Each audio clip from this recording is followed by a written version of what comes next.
Hello and good afternoon, everyone. Welcome to Radical Democracy. I'm your host, Kamali Rose.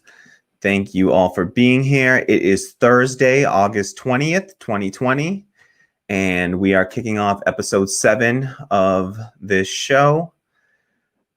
Welcome to everyone that is here. Thank you so much for being here. As always, do me a favor and like and share this video out to any social media platforms that you use. Please, I appreciate it. That's how we're going to get this channel to grow.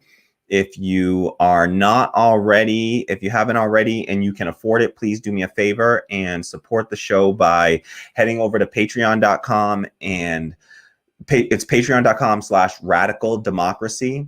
It's down below here. So patreon.com/radical democracy, and do me a favor and just subscribe for a few dollars a month, donate a few dollars a month, and help the channel and the show to grow and to just continue to exist, honestly. So please, if you can afford it, I would greatly appreciate it. All right, so let's get a move on with today's stories. But before I do, actually, let me just say one other thing. I'll mention this throughout the show, but I posed the question on my last stream yesterday about potentially moving my channel, merging it with an older channel of mine, a cannabis growing channel, and that has about 1,000 subscribers now. And I've gotten positive feedback from the community thus far, no negative feedback on that.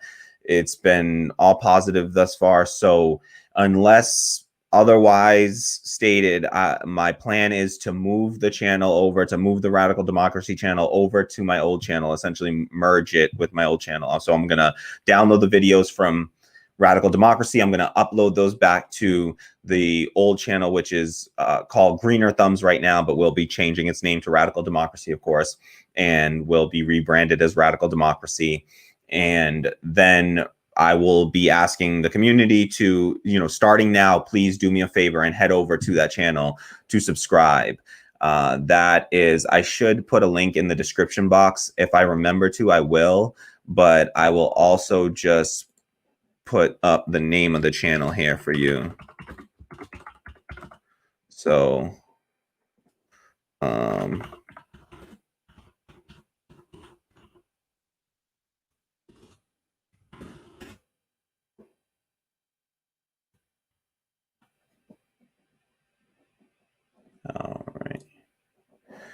all right. So that's, the channel name is Greener Thumbs, and you can head over there now, or I'll leave a link and I'll start to post links on all the videos to redirect you to that channel moving forward, as all my clips will be uploaded to that channel. And then after the videos are done being uploaded to the new channel, likely starting on next week, Monday, I'll begin uploading new videos to that channel. So new live streams will go live on that channel. I'll send out notifications. I'll post a notification on YouTube. So I know this is kind of weird. It's a little, going to be annoying. I'm going to lose some of the subscribers here. I'm sure a few I will lose, but if you can, please do me a favor and just subscribe to Greener Thumbs now, so that you start to get the notifications when those videos go up, and also when we start going live again on that channel. So I'll make the announcement. I'll try to make it as many times as possible, and I'll also likely for a while maybe upload some of the videos to to this channel still, just in case, just so that folks see the new announcements. Okay, so now let's get to the stories. First up, we have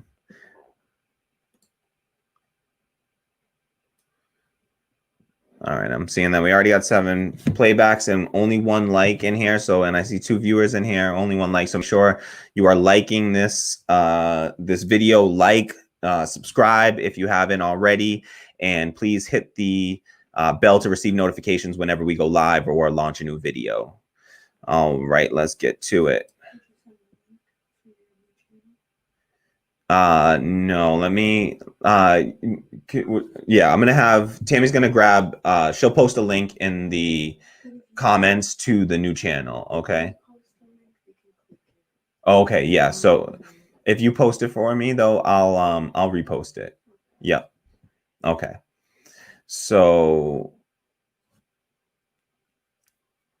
how many? Oh, okay. Yes. Let's get to the news here.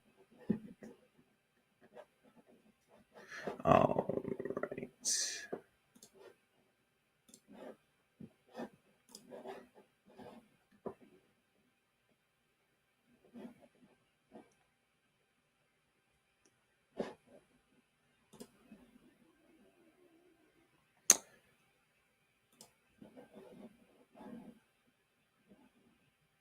So some breaking news. I saw this shortly before I was going live. So news broke around noon today that Nancy Pelosi has endorsed Joe Kennedy in the Massachusetts Senate race against Ed Markey. And I'm a resident of Massachusetts, so this story is a little bit more personal to me, but it matters, I think, for the progressive movement, for left-wing movements, because what we have here, and this is just such a, it just exposes the hypocrisy of the Democratic Party and really puts it just, it's just such a great example of how hypocritical they can be and how they are craven and just really always fighting on the side of corporations against working class people. And so here we have an instance of, so I'll read from this really quickly. House Speaker Nancy Pelosi is endorsing Representative Joseph P. Kennedy III in his primary challenge to incumbent Senator Edward J. Markey, a boost for the challenger in what polls suggest is a neck-and-neck race. Pelosi says, "Never before have the times demanded we elect courageous leaders as today, and that is why I am proud to endorse Joe Kennedy for Senate." Pelosi, said this in a video announcing her support for Joe Kennedy, who they have to mention is the 39-year-old challenger, because honestly, his entire platform thus far has been, I'm young, he's old, pick me, I'm new. In case folks aren't familiar with this race, Nancy Pelosi, so Joe Kennedy is you know him from the name.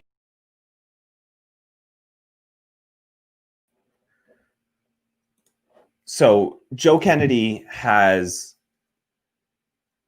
no reason to be running for the Massachusetts Senate seat other than I'm young, and I'm a Kennedy. That's his entire platform thus far, is I'm young and I'm a Kennedy, so pick me. He based off of policy, he is not in step with progressive voters. He's not in step with the progressive base of the Democratic Party. Yet he is pawning himself off as such. He's trying to claim to be. And what Nancy Pelosi has done here is to come in, step in, and try to put her finger on the scale in a race that's being called neck and neck by, this is from the Boston Globe, this article. So this is a local paper following this race. And they also, the Boston Globe endorsed Ed Markey against Joe Kennedy, which is a bit surprising because they tend to, favor establishment corporate candidates, but Ed Markey is establishment enough, I'm sure, for them. And he's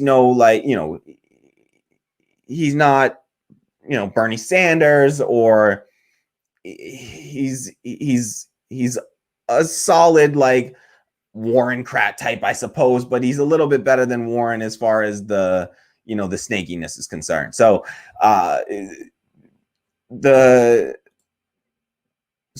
okay, they won't even show the okay. So with this, you have Nancy Pelosi putting her finger on the scale in a close race where this is the Democratic Party who says they're like unwritten rule. And honestly, the House, where Nancy Pelosi is the Speaker of the House, the DCCC, they have a written policy, a written rule that says if you try to help a challenger against an incumbent, you will essentially be blacklisted by the DCCC. That's the Democratic Congressional Campaign Committee. And so the establishment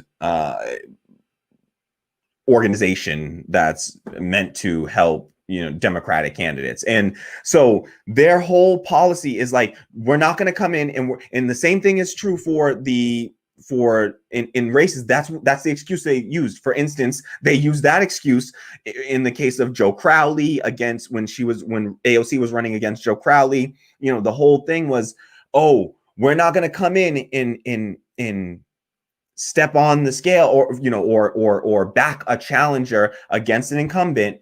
And so that's the thing. If you're an incumbent, we're going to protect you, is the whole ideology of the Democratic Party, is protect the incumbents and protect incumbency. And so they say we're not going to get in and back a challenger to an incumbent, particularly an incumbent that is doing their job, and at least aligned with their constituents. And Ed Markey he's been a climate change sort of activist. That's the side that he's on. That's the sort of issue that he's most closely fought for. He does have some history with just the typical soft corruption that you get in Congress. It's the absolute, nothing egregious and nothing worse than anything that every other congressperson has done, essentially, except this newest wave of progressives. And so here we have, now they just break their rule. Nancy Pelosi here will come in and step on the scale. And they did this before. They did this now. So I'll give another example of this soon. But in this case, you have Nancy Pelosi coming in and stepping on the scale now against an incumbent. Ed Markey is the incumbent senator, and she's backing a challenger, but not the more progressive challenger. No, she's backing the more corporate challenger against the more progressive candidate. And I'm trying to, I said in my last stream we talked about, does voting even matter? I gave my opinion on this. Check it out if you haven't already. And I talked about this. And so I said, voting does matter, but not as much as we sometimes lend, our energy and effort and time and money to. But, it may not be proportionate to that, but they do matter in a sense, and they have consequences. And here's an election that is a consequential election. Joe Kennedy is a corporate candidate. He will use the language of Medicare for all and Green New Deal while not supporting anything about those policies. He has no, credibility. His entire existence is all about, I'm a Kennedy. I was born into this. I deserve this based on birthright. Like, he thinks that he has birthrights to this seat, and that's it. That's his whole reason for running. He fought against cannabis legalization in Massachusetts, in this Democratic ass state. This dude is responsible for, ensuring and fighting against the federal legislation to make cannabis legal federally. So he has fought against that legislation. He has voted against that legislation. His entire career he spent, helping to keep these, racist laws in place that have incarcerated, disproportionately Black and brown people. And so he does that, and then he turns around, and in the most cynical way, he then turns around and he pretends like he supports progressive policies. This dude will use the language of Medicare for all. He does not support Medicare for all. Joe Kennedy does not support Medicare for all. He does not support a Green New Deal. He does not support $15 minimum wage. He would not fight for a legalization of cannabis. He doesn't really believe in these policies. All that he is slapping a new young face on the same tired ass neoliberal ideology and, letting that thing exist and empowering that for the next, I don't know how many decades. This dude could be in the Senate for the next 30, 40 years. Look at how old Ed Markey is. This dude wants to be the senator for the next 30 to, 30 some odd years. That's what he's looking at. And that's what he thinks, that he's going to hold that power. One of 100 people, this corrupt bastard who, even though he has all that money, now, mind you, the dude was born rich And still even being born rich wasn't enough for this dude. He's still fucking corrupt. He still sells himself out to corporate donors. He's still just like, go look at his open secrets. It's disgusting. The dude is he's a crook, and all he wants is power. He's a power hungry, monarch essentially, but oligarch at best. These people think they just feel entitled to the power, and that's all this about. He has nothing. Look at his platform. It's all BS. He doesn't actually support these issues. He doesn't fight for these issues. He will, sure, if you pressure him enough, when he's the opposition party, when he's part of the opposition party, he'll support these things. But look at people's records before they're in the opposite, when their party holds power. That's what I want to know. That's what I want to look at your record. And look at his record. It's been fighting against progressive issues. The dude fights against progressive issues. He doesn't hold progressive values. He's a fucking like 16th generation rich kid, Kennedy, who's just gotten everything in life. He's this mediocre white dude who just has done nothing exceptional his entire fucking life. But now he's, neck and neck for a Senate seat. He got into Congress just on name recognition alone. And he has a chance to win this race based on name recognition alone. Because sadly, Markey hasn't done enough to make a name for himself. If I'm being real, his time in Congress, he should have done more. This is the problem with these people. I mean, he was a congressperson, and then he spent a few years in the Senate here, and he hasn't really made a name for himself until it was, time for the Green New Deal, and this new wave of progressives came in, and he saw what AOC did to Joe Crowley. All of a sudden he got scared, and then he really got real progressive real fast. And so, but that's fine, because you know what? He's actually done substantive work to help move something like the Green New Deal forward. He introduced the legislation alongside AOC, and he has fought for that since then. So credit to Ed Markey. I'm not going to just sit here and, shit on everybody just for having not an imperfect past. He has done and shown genuine, sincere, effort into fighting for progressive causes. Meanwhile, Joe Kennedy, he only does this stuff he just sees where the winds are blowing, and he'll talk a good game, and he's got that gross, like, politician-y speak where it grinds. It just, I hate it. I can't stand it. It's so fake. He's such a fake ass politician. He's just your standard ass fake ass politician who will say anything and do nothing, as Obama said about Hillary Clinton back in the day, which applies to Joe Biden as well, and applies to all these, centrist, neoliberal, Kamala Harris. She doesn't believe in any of this shit. They're not going to fight for it when push comes to shove, and they don't believe in these issues. And so all you're going to see is, people that use the language, and it reminds me of, I wish I had the clip ready, but I would have got demonetized for it anyway. But it reminds me of that clip from it's not, Jay-Z and all his capitalistic ass shit is I'm no fan of, but there's a clip on the American Gangster soundtrack, and I forget what song it is. It might be the song called Blue Magic, but it's in that clip. He plays the clip of Denzel Washington in American Gangster, and he's talking about the brand of Blue Magic, and he's talking to, I forget who he's talking to, but it was like another, Cuba Gooding Jr. is the one who plays the part, and I forget the name of the dude right now because it's been like a decade since I saw the movie, but he's essentially saying to him, like, listen, because the dude's selling Blue Magic, his heroin, essentially, that's been cut up though, and he's still selling it under the name Blue Magic. This other dude is cutting it up with other stuff and selling it under the name Blue Magic, and he's damaging the brand essentially. And Denzel Washington in the movie is who plays what the hell's the dude's name? Frank, whatever the hell. I don't know why I'm spacing on this, but he tells him, like, listen, man, like, Blue Magic is a brand, like General Mills, General Motors, or General Mills or whatever. And like, he's like, you don't know me. They don't know me any better than they know the CEO of General Motors, but they know the brand Blue Magic, right? And you when you go and you sell some cut up, diluted down version of it, and you still call it Blue Magic, you damage the brand. You weaken the entire brand, and that's what they're doing to Medicare for All. They're weakening the brand when they use the language of Medicare for All and Green New Deal, but then their actual policy and program behind it is the same tired ass neoliberal, regulated market solutions for everything. Let private business handle everything, and we're just going to let the market settle all of this. When they try to run those same, corporate strategies, pro corporate strategies, then we get this. We know what the results of those are, and so this is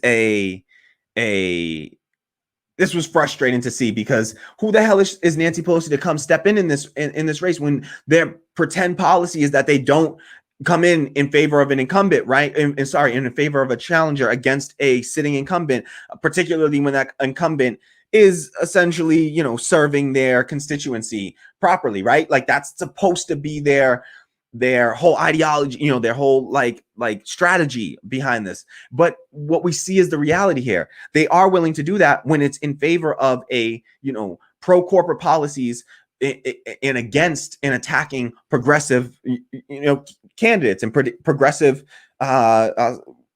Congress people. So this is what we have here. And the Nancy Pelosi doing this is, it's so infuriating, because you just see the pattern when Dan Lipinski, an anti-abortion Democrat, was running against Marie Newman, not this last time, in 20 when did she just beat him recently? I think she just beat him, I believe.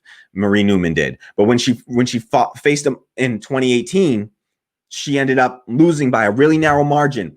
And Dan Lipinski was the incumbent, but he was an anti-abortion, anti-Pelosi incumbent. The dude had fought against Nancy Pelosi in the past and had tried to get her removed from being the Speaker of the House, essentially. And even with all that, still corporate donors come in and they say, listen, you know who your real owners are, and you're going to do what we say. And what we say is for you to go and endorse an anti-abortion, conservative Democrat. You're going to go and you're going to endorse them against a pro-choice woman who is running for Congress. And this is in the era of, like, you got to vote for women, there's what's her name? Madeleine Albright saying there's a special place in hell for women who don't support other women, when talking about, people coming in to support Hillary Clinton. But here we have a pro-choice woman running against an anti-abortion, conservative man, and Nancy Pelosi is out here endorsing the anti-abortion conservative man in a race against this progressive woman who was a Justice Democrats back candidate, who didn't take any corporate cash, raised her money from the people, and was going to be a working class champ, somebody that would fight for working class rights. And she finally broke through and won this time around. But it wasn't with the help, of these, no thanks to these people. And so they shown their what they're really about. And I just wanted to highlight that and make sure that we see their hypocrisy and just see the disgusting hypocrisy. And also, if you can, throw Ed Markey a few bucks if you can, or do some volunteer work, make a few calls for him. These are the types of races that do matter. If we can put a little bit of effort, if we all put, it's worth an hour of our time here. This one's worth an hour of our time, or, $10 or $5 or $1, whatever you can contribute to help push this, help defeat a conservative, anti-progressive candidate who's going to fight against the left and who is going to lie in our faces and gaslight us for the next, who knows, 30 years if he gets into power, Joe Kennedy. And so I just find it really infuriating when Nancy Pelosi comes in and puts her finger on the scale in a race like this, when you have an actual progressive incumbent who they're supposed to be protecting, supposedly, and it's in the Senate, and she steps out of the House and then, and weighs in on a Senate race. And so, and it's going to have some effect. Let's be real. There are a set of people who they listen to Nancy Pelosi and the liberals, and they'll just be like, oh, Nancy Pelosi endorsed Joe Kennedy. He must be progressive. Nancy Pelosi's so progressive. And so there's a set of liberals that are gonna, fall for that. And they're going to go voting for a Joe Kennedy based on this, endorsement from somebody that is literally just looking out for corporations at this point and is fighting against working class policy. So that's what's happening here. Whew. All right. That got me worked up. Let's get into the next story.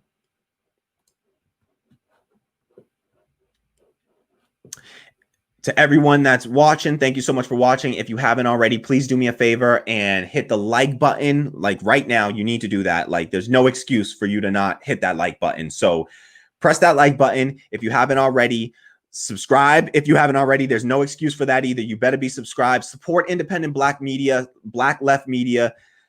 We have to help. That's the only way this thing grows. I need your help. I need your support. So hit that like button, share this video out far and wide, social media, wherever you can, like-minded folks that you think might be interested, might be willing to contribute. Please share this with them. Let them know, so I need their help to grow, to make this thing into something massive and to really build a democratic workplace from the ground up. And so I really would appreciate your support. So please do me that favor. Head over to patreon.com/radical democracy and drop me $1 a month if you want. 2, 3, 5, 10, $1 million. No, but seriously though, just drop me a few dollars for real. And like it goes so far, it will be used to build this show and to continue to help it to exist and to grow and to just make it a better production for you. And so please, please, please do me that favor. I need your help. Patreon.com/radical democracy. Thank you so much for watching. Let's get to our next story. Okay. Oh, this is another fun one. Okay.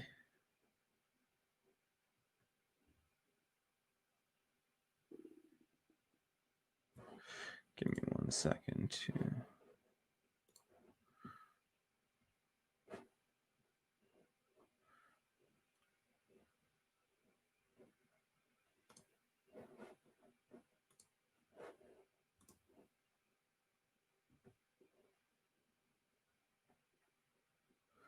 Okay.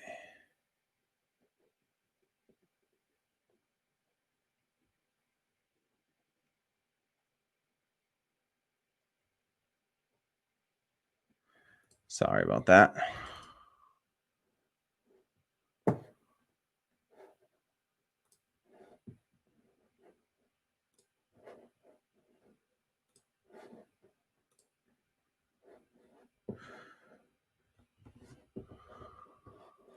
Give me 1 second, y'all. Sorry about this.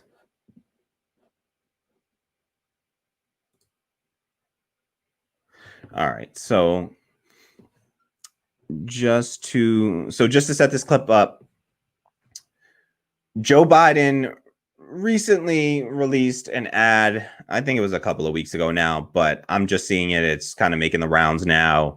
And so he released this ad and it's supposed to be targeting or just using Black people in some really cringy way, in my opinion. And so I wanted to share the ad with you and then give my sort of reaction to it and talk about my reaction to it and just how I feel about this ad, and also just give a little bit more context about Joe Biden and how he has a pattern of doing this with these. So I'll let you check out the ad and then we will come back and discuss. Okay.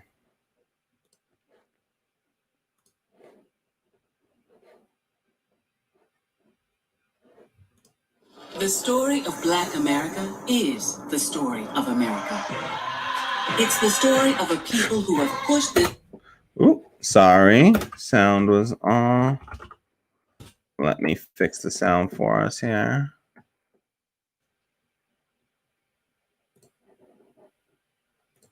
Okay. Sorry about that, folks. Let me do that again. We're going to start from the top on this. I apologize to everyone that had to watch this live. We'll fix that in post. Okay. All right. So starting from the top here. Don't mind the weirdness. Joe Biden launched an ad recently that I found to be quite cringy, and I wanted to share it with you for folks that haven't seen it yet, and then also just give my reaction and thoughts on this ad. So check it out, and then let's come back and discuss.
Is better than him.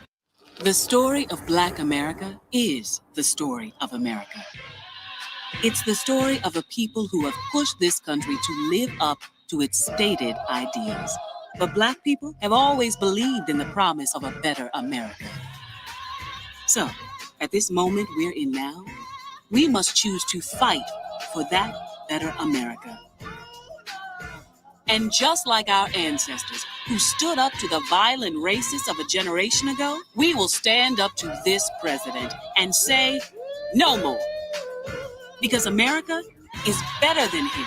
So we choose to be bigger. We choose to be bolder.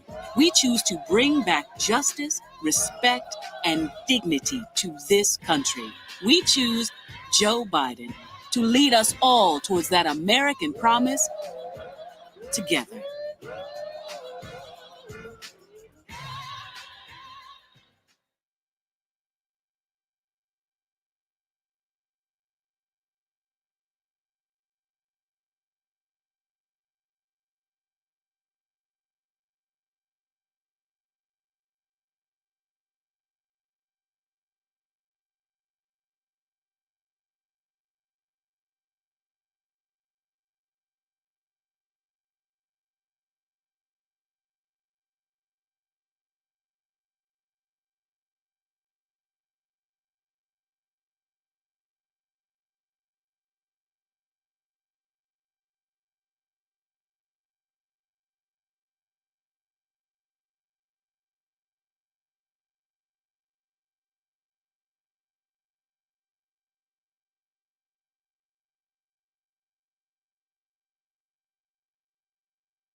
Wow. Okay, guys, I have to do this whole segment over. I'm so sorry. So I was muted there. And we didn't hear your intro. Yeah. So I'm so sorry, folks. So sorry for all the technical difficulties. I'm gonna have to do this one more time. I apologize. This is a mess. Yeah, this is a total mess. So let me. Let's go through that commercial again. Yeah, we're gonna have to watch that again. I apologize. We're watching that ad again, guys, and we're gonna do this from the top one more time, one more again. I swear. I'm so sorry. This is what it is. All right, get me. go donate patreon.com/radical democracy if you want to help me get a producer so that I don't have to manage all of this and I don't screw this stuff up. So I'm so sorry about the technical difficulties. Let's get back into it. If I don't know why you would after that debacle, but please, if you haven't already, do me a favor and like and subscribe. So hit that like button. It's so simple. Just hit that like button. If you're watching this on your phone, you got to close out the chat and then hit the like button, and then you can open that chat back up and chat with me. All right. So I am so sorry. So sorry. Okay. Thank you so much for all the comments. All right. I see. Thanks for the support in the comments. Appreciate it to all of y'all. Let's get that fixed up this time. And we're going to watch that one more time, y'all. I apologize. All right. So just want to get this right for the sake of the clip after the fact. So, all righty.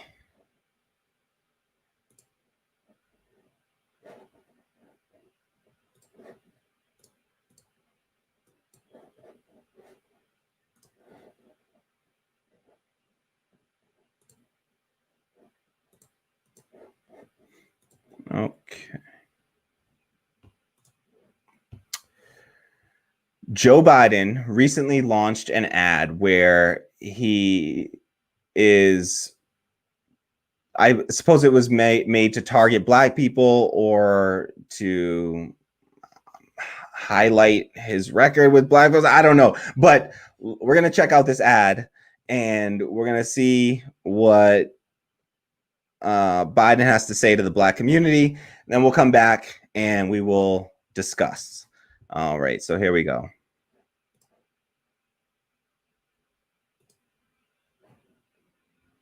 The story of Black America is the story of America. It's the story of a people who have pushed this country to live up to its stated ideals. But Black people have always believed in the promise of a better America. So, at this moment we're in now, we must choose to fight for that better America. And just like our ancestors who stood up to the violent racists of a generation ago, we will stand up to this president and say no more. Because America is better than him. So we choose to be bigger. We choose to be bolder. We choose to bring back justice, respect, and dignity to this country. We choose Joe Biden to lead us all towards that American promise together.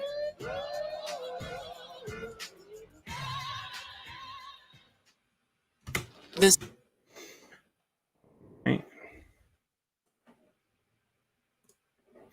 All right, so that, and hopefully everyone can hear me now. So that right there was some of the just grossest pandering I've seen, and it was really insulting to me. That what he talked about there, to me, it really rings of, just smacks of that you ain't Black if you don't vote for me, BS that he pulled. This is just the next step after that, where he's using Blackness, and here he is using the Black freedom struggle that he did not participate in, and in fact was antagonistic towards.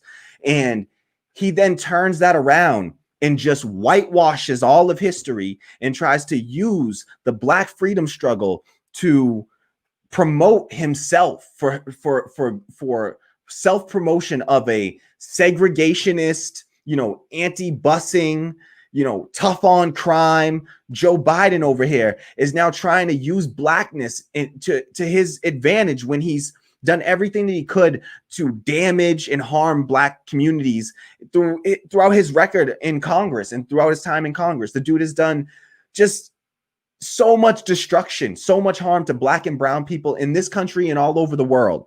And to then turn around and use the Black freedom struggle and try to compare, to try to draw a comparison, to say voting for Joe Biden is akin to putting your life on the line in that Black civil rights struggle. He just compared a vote for Joe Biden to the violent struggle for human rights in this country that he did not participate in, that he was antagonistic towards. This is, segregationists are my buddies, Joe Biden over here, now turning around and using Blackness to somehow to boost his campaign, that he will then turn around and his presidency will be used in the same neoliberal way. It will disproportionately damage Black and brown communities. I can tell you now, if Joe Biden wins, and there is no guarantee that he does, but if Joe Biden wins, then he's going to deal more damage to Black and brown people disproportionately.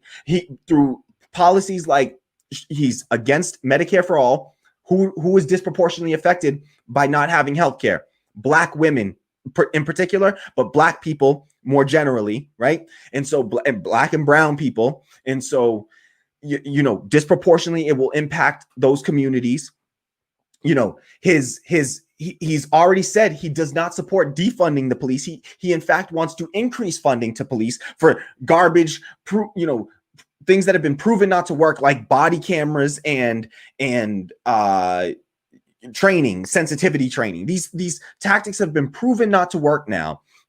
And we're still talking about increasing funding to this militarized organization, this authoritarian, totalitarian organization, essentially. And we're supposed to be, empowering them further under a Joe Biden, Kamala Harris presidency and administration. So this is like to use that Blackness and then to turn that around and say, voting for me is, he said, to fight against the violent racists, well, yeah, he's saying, okay, you guys gotta, in order to stop the violent racists, you gotta vote for a non-violent racist, apparently, because let's be real, Joe Biden is a racist, right? Joe Biden he's not a racist, because that's not all he is, right? He's a lot of other things too. He's sexist and all kinds of shit, rapist, but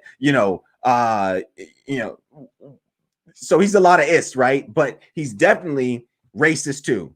And it's covert racism, right? He doesn't believe that Black people, he was put in power to, with Barack Obama as his vice president, not because he plays well with the Black community. In fact, you had Obama, who was doing great with the Black community. You didn't need to shore up any more Black vote. You had Obama, the first Black president, the first Black presidential candidate. You didn't need a Joe Biden to come in and garner more Black vote and expand the Black vote. No, that's not what he was put there for. What Joe Biden was put there for was to assuage the feelings of the racists who needed to still have an excuse to vote in the Democratic Party. So they wanted to appeal to the folks that would be like, oh, I don't want this N-word up in here, right? But you know what? Joe Biden, he'll take care of that boy, and that's the vibe that I get from a Joe Biden. That's what I saw Joe Biden's vice presidency as. So people that celebrate Joe Biden as Obama's vice president, need to recognize what he was there for. He was there to keep homeboy in check. Okay. So that's what it was about. And that's what's in his heart of hearts. He does not believe that he thinks that Black people are, sorry about the noise there. He thinks that black people are just inherently violent. He thinks that we're we're super predators and we're criminals. And, he gave that speech in Congress when he was,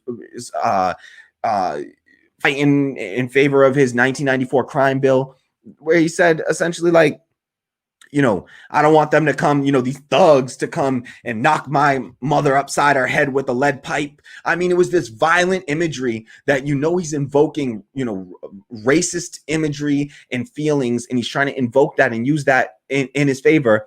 Right there in 94 and 9, and even beyond that, 2006, when he talked about immigrants and building a fence because they're bringing drugs, and it sounded like they're bringing crime and they're rapists. It sounded like that same damn speech that he gave. And so this dude is then turning around after having a history of not fighting for these things. He's then going to use the civil rights struggle. Where the hell was Joe Biden in the civil rights movement?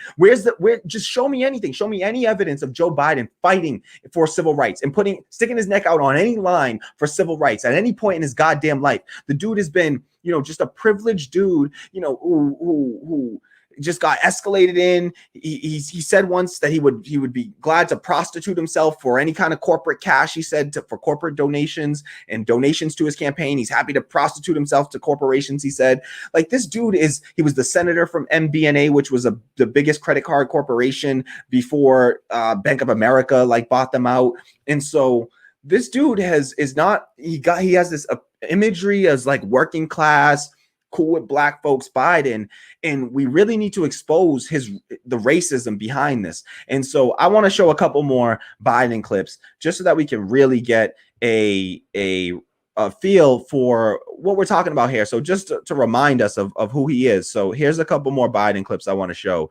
The first here is from his interview with Charlemagne the God, I'm no big fan of Charlemagne the God. He's like your standard, like he's pretty liberal. He's just like a liberal black dude. He's in that, upper class. So he's achieved some things. So he believes in the meritocracy and all those basic, just the neoliberal garbage and stuff. But he does the standard, like sort of a bit of race reductionism and just focuses on race issues, and kind of like criminal justice is where they like their limited mindset is like, oh, it's all about criminal justice, and not thinking beyond that is about like black people need healthcare, education, healthy environment so that we can breathe better air, where, black and brown people are more likely to live in more toxic, under more toxic air and water, even though they don't create that pollution. So that's like part of the environmental justice movement. And so I want to bring in this clip and just take a look at Biden and what he's really been about in the past, and shown his hostility. Really, this is to show his hostility towards black people, because he's hostile towards us. And I hate that he gets this image of being like pro-black when he's really not. He's been anti-black his whole damn career. And just look at the policy, not the rhetoric. Look at the program, not the rhetoric, as Michael Brooks says. We got to have a distinction between program and rhetoric. And his rhetoric can be, pro-black when he wants it to here and there. But look at his program. His program has been anti-black his entire career. And to then turn around and try to use that and say like, oh, well, black people have to come along. And I guess you ain't black if you don't vote for Joe Biden. He said it. So let's see. We'll see. Right. So this is Joe Biden on Charlemagne the God's being interviewed by Charlemagne the God here. So I have two clips here. And it's hard to tell which one's which. So bear with me. I might have to pull this up twice. Yep. Gonna have to pull this up twice. Sorry about that, y'all. Need a different clip. And now it's going to be all out of order. So who knows which one's which? We'll find out. Okay, here we go.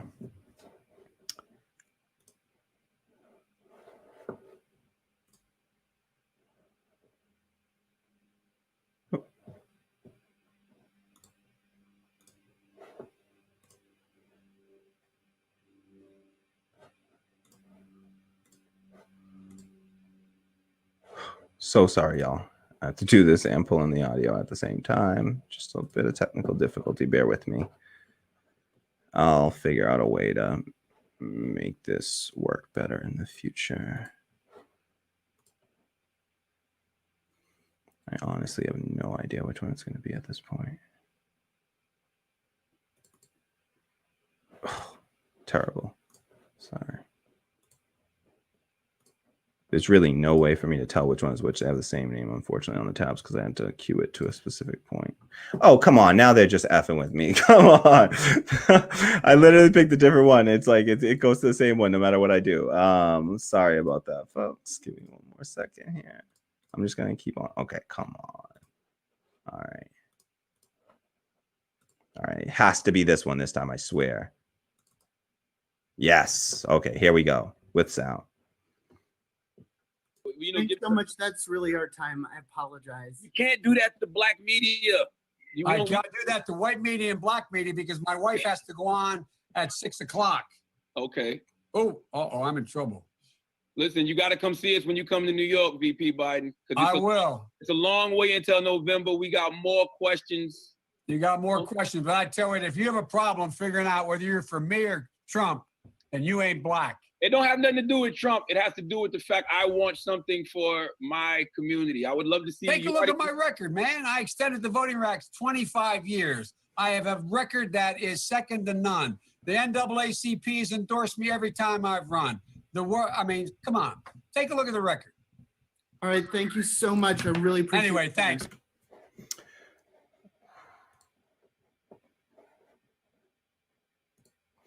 All right, so that's the first clip that I wanted to show. That's the one that circulates more, and most people have seen that at this point. So that right there was, I think it shows some of his hostility. That idea that you ain't black if you don't vote for Joe Biden. No, I'm sorry, but trying to tell me and having some, racist old white dude be the gatekeeper of my blackness and say that in order to be black, I have to somehow support somebody who has done damage to my community. To say shit like that is it's gaslighting, it's insulting. It just pushes me further away from Joe Biden and the Democratic Party. And people have to recognize this, that I don't owe Joe Biden anything as a black person. I don't owe him a damn thing. I don't owe the Democratic Party a damn thing.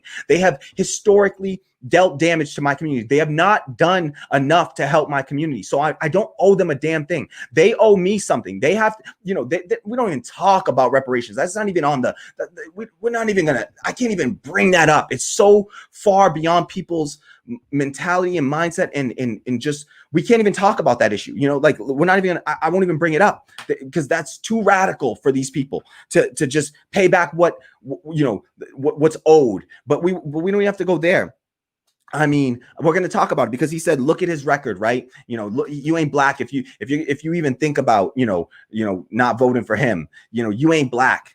And he said, look at his record. We're going to take a look at some of his record. We are definitely going to look at some of his record today, and we're going to talk about his record for sure. But before we do, I just want to show you one other clip from the same interview, because if you watch this full interview, and I'll leave a link in the description, not right now, I don't have it ready yet, but when I finish uploading the video, I will drop a link in the description box for where you can watch this full interview. And I recommend everybody check out the full interview. It's about 15 or 20 minutes long. I think it's about 20 minutes long.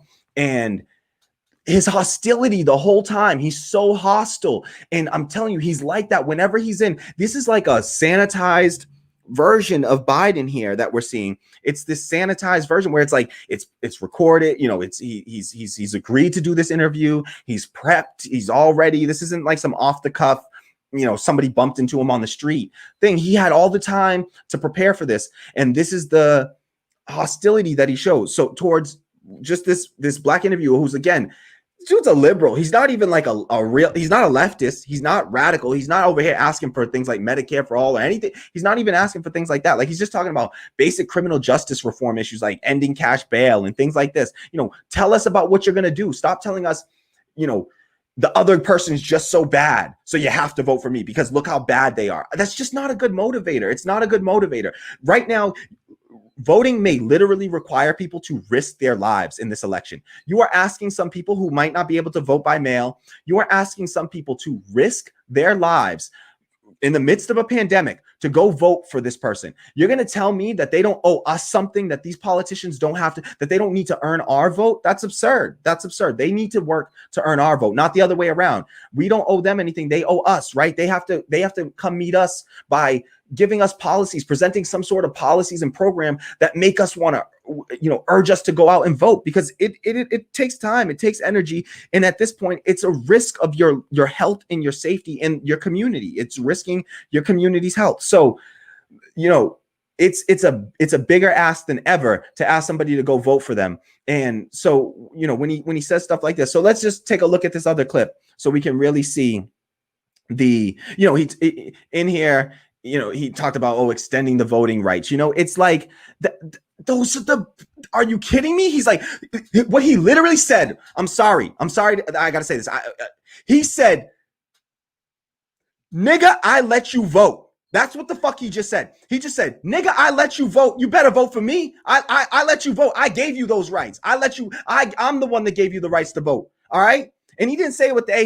He said it with the hard motherfucking R. Like, I'm sorry to swear, I'm sorry to cuss, but it pisses me the fuck off. And I try not to, I try to hold back and try. I'm telling you, this shit pisses me off to levels I cannot even describe. Like, to voting rights record, because I'm sorry, what brought that up is that I saw a comment here. Mark McKeever, great point. I'm sorry, Mark McKeever makes a great point. Extending the voting rights is kind of a layup, right? Not as bold as he's advertising, right? Exactly. It's like, are you fucking kidding me? Extending the voting rights? Like, that's the most basic. Oh, we let you vote. Yeah, of course. That's a basic human right. You feel proud. You want to pat yourself on the back for voting rights? That's it. That's what you can point to for, we did stuff for you, black people, right? It's voting rights. We let you vote. And so what if you let us vote, but all we get to vote for is pieces of shit corporate scumbags? Then I don't give a fuck about your vote. Your vote doesn't mean a whole lot when you then limit us to not actually having any good fucking candidates to vote for. So yeah, we get to vote in this next election, but you can't vote for your values in this next election. If you're a leftist, you don't get to vote for your values. If you care about really uplifting the masses of black people, you don't get a fucking vote in this election. You can't vote for that in this election. So to say, oh, but we gave you voting rights, it's so deeply fucking insulting to be like, I gave you voting rights. You didn't give me shit. First off, you cast your little basic ass, punk ass vote is the most basic little thing you could goddamn do. You didn't have to lift but a goddamn finger. He probably had some other senator vote for him because they do that shit all the time. He probably didn't even have to lift a goddamn finger to do the vote. And, then you're going to turn around and expect something back from us for that little basic ass bullshit gesture. Come on, look at what the damage your damn record has done, which we're going to talk about soon. So before we go there, and I'm sorry, I'm probably clipping the audio shouting right now. So I'm going to move my mic a little bit because the audio is probably clipping right now. But I'm going to show this next clip to show his hostility towards us. If you're wondering why I'm so hostile towards Joe Biden, please check out his attitude towards us. Look at how hostile he is towards us. And I'm telling you, the next person that he's talking to, keep in mind, this is a liberal black person who's not even talking about radical, Bernie, even Bernie. He's not even Bernie. He's not even as left as Bernie. The dude is a centrist, essentially. And this is how he responds to that person, okay? No, and Mark, don't worry. It's not you getting me riled up. It's Joe Biden getting me riled up. It's just Joe Biden and thinking about all the people that interact with me that tell me, oh, you have to vote for, then you're voting for Trump. If you're not voting for Biden, a vote for, if you don't vote for Trump, if you don't vote for Biden, that's a vote for Trump. No, not voting for Trump is not voting for Biden is not voting for Biden. Not voting, Trump supporters could come out and say the same thing, right? If I don't vote for either one of them, right, which is what I'm saying I'm going to do, then it doesn't mean I'm voting for the other one. No, I'm voting based on my values, and I'm so sick of voting and getting nothing for it. I'm just fed up with it. I've done it now for my entire voting life. I voted and gotten nothing from it. I voted for Democrats every single time. I voted for the establishment Democrat every single time. And my life has had no substantive difference under a, Democratic presidency or a Republican presidency. I've gotten my life personally, no substantive difference. That's how I've experienced it. And so, and in fact, my life gets worse increasingly, no matter who the hell is the president. So let's just cut to this clip real quick. Check out this clip. I think I scared a bunch of people off with my shouting because we're down to only 4 live views now. So I'm sorry if I scared some folks off, but you got to get real sometimes, right? You got to cuss a little bit. You got to say a couple of words that people aren't comfortable with.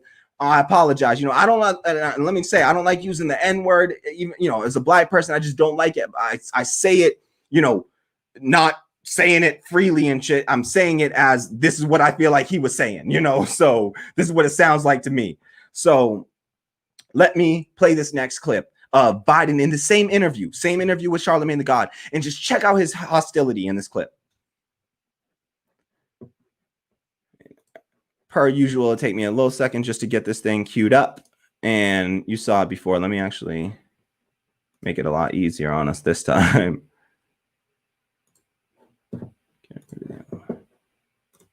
All right.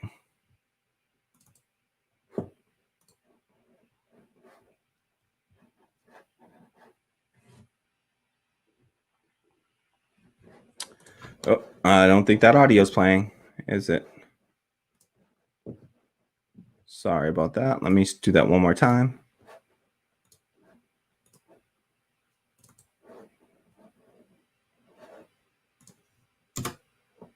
Why so much resistance on admitting the crime bill and other legislation you are a part of was damaging to the Black community? Because we had Hillary on a few years ago, and Ms. Clinton said that the crime bill, we made a lot of mistakes with that, and she wanted to atone for that by becoming the next president. Like, She was wrong. What happened was it wasn't the crime bill. It was the drug legislation. It was the institution of mandatory minimums, which I oppose. Mandatory, I oppose the ban. I thought you was a part of that in '84 as well. The Comprehensive Crime Control Act that established mandatory minimum sentences for drug offenses. No. What happened was what you're confusing is what happened was the Black Caucus came to me and said, look, I did this study when I was chairman of the Judiciary Committee. We looked at every district of the of the 10 court districts in America, federal court districts, and we found out that if you got arrested for robbery and convicted, and I got arrested for robbery and convicted, it was the first time, you went to jail an average of 13 years. I went to jail an average of 3 years. So there was this whole move, same time for the same crime. So no one based on their color could go to jail longer than anybody else for the same crime. So what happened was there was a judicial selection committee setting up that how you deal with making sure that the sentencing process is taken out of the hands of prosecutors saying, I'm going to want 12 years, 13 years for you, and 3 years for me.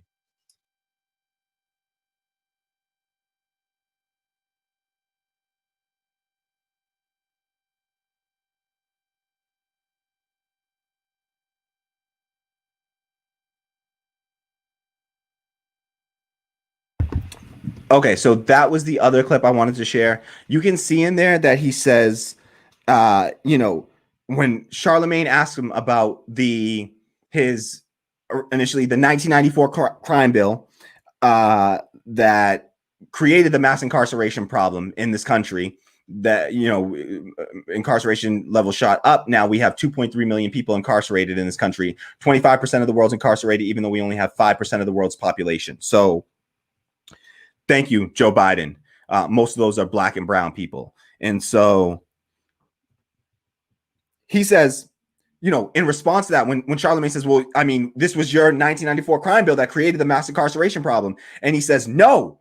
And he says, well, Hillary apologized for that and said she would like to fix it. Wouldn't you? And they're telling us, well, Joe Biden's the most progressive candidate in history. This is going to be the most progressive Democratic platform. This is going to be the most progressive president in our history.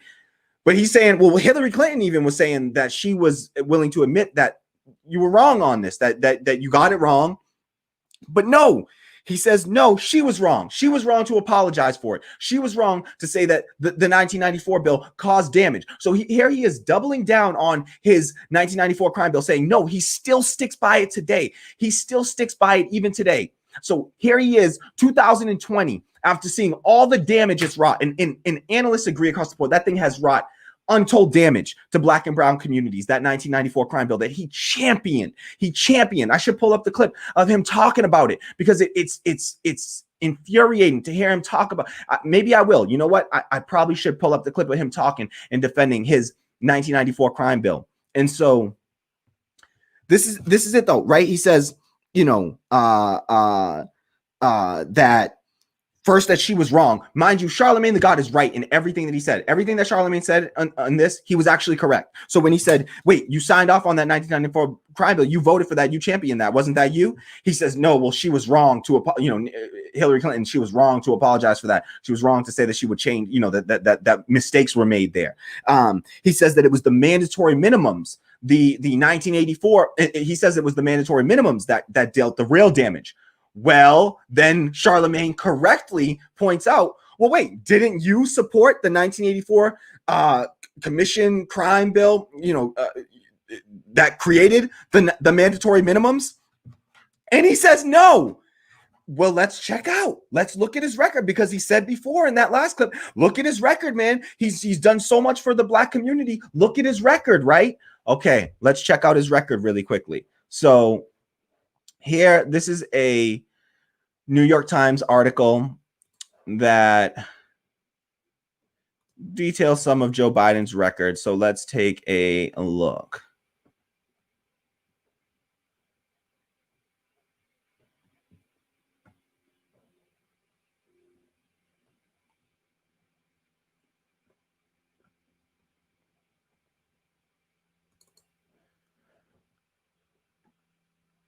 So this is from a New York Times article from June 27th, 2019.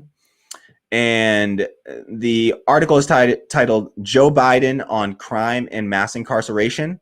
So, and it says, the byline says, during the 80s and 90s, Mr. Biden helped shepherd a string of bills that transformed the criminal justice system and, experts say, hurt America's Black communities. Okay, so I'm just gonna say that one more time because people just like act when I say Joe Biden dealt damage to Black communities, and this is not geared towards anyone in this chat or anything like that.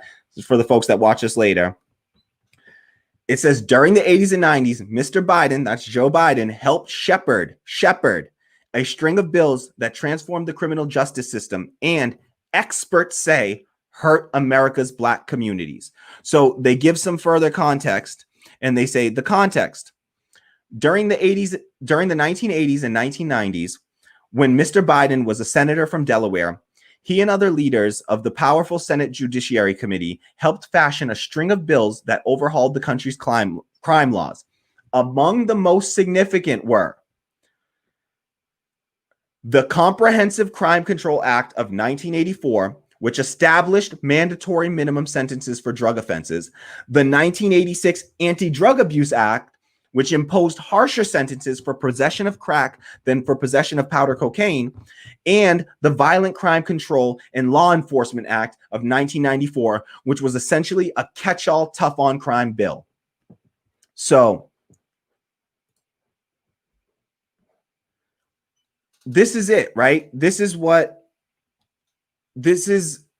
his record. He lies to people's faces. He will lie to our face about his record, gaslighting us. For anybody that has the privilege, because it's a privilege to be able to have this information. Sadly, the mainstream media does not provide this information in obvious place. You know, they don't replay this. They don't bring this stuff up constantly during the election. No, they like to talk about the horse race, and they harp on that sort of stuff.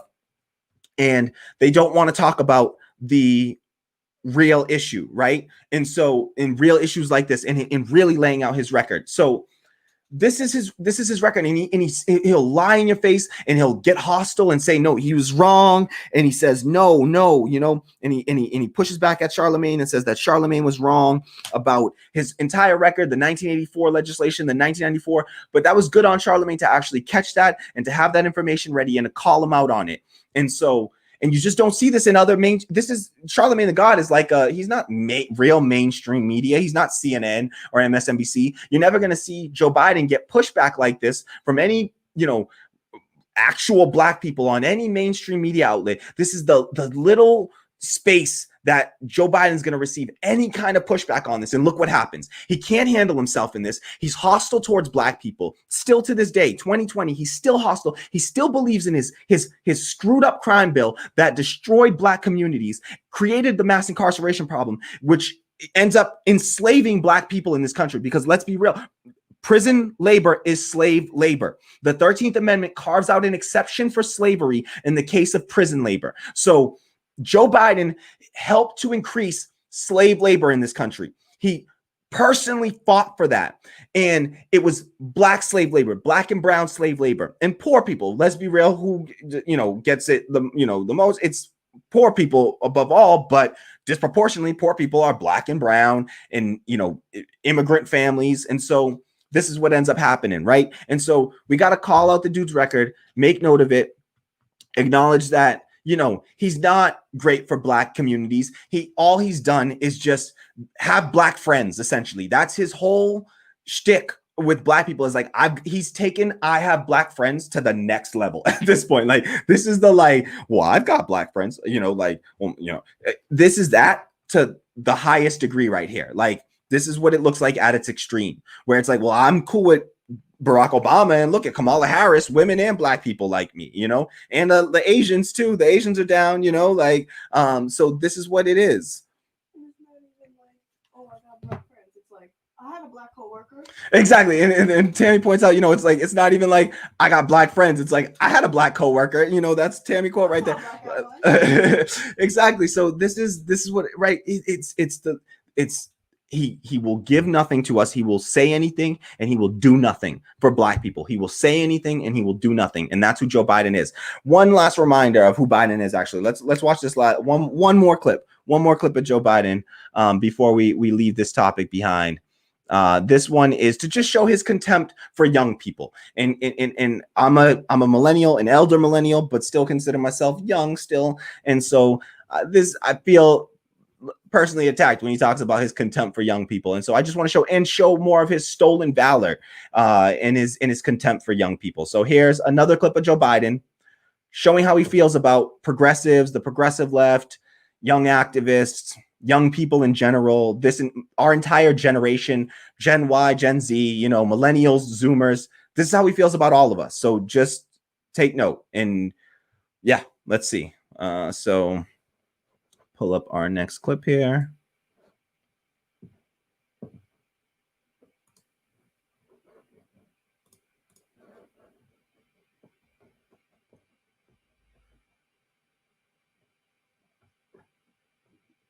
Okay.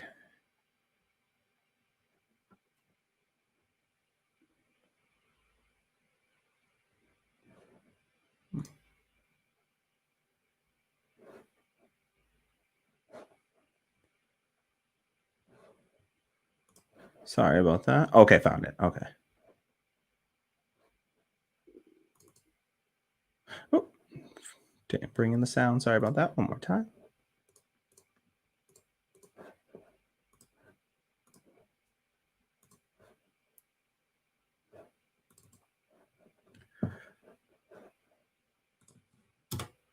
Shortly after I graduated in 68, Kent State, 17 kids shot dead. And so the younger generation now tells me how tough things are. Give me a break. No. I have no empathy for it. Give me a break.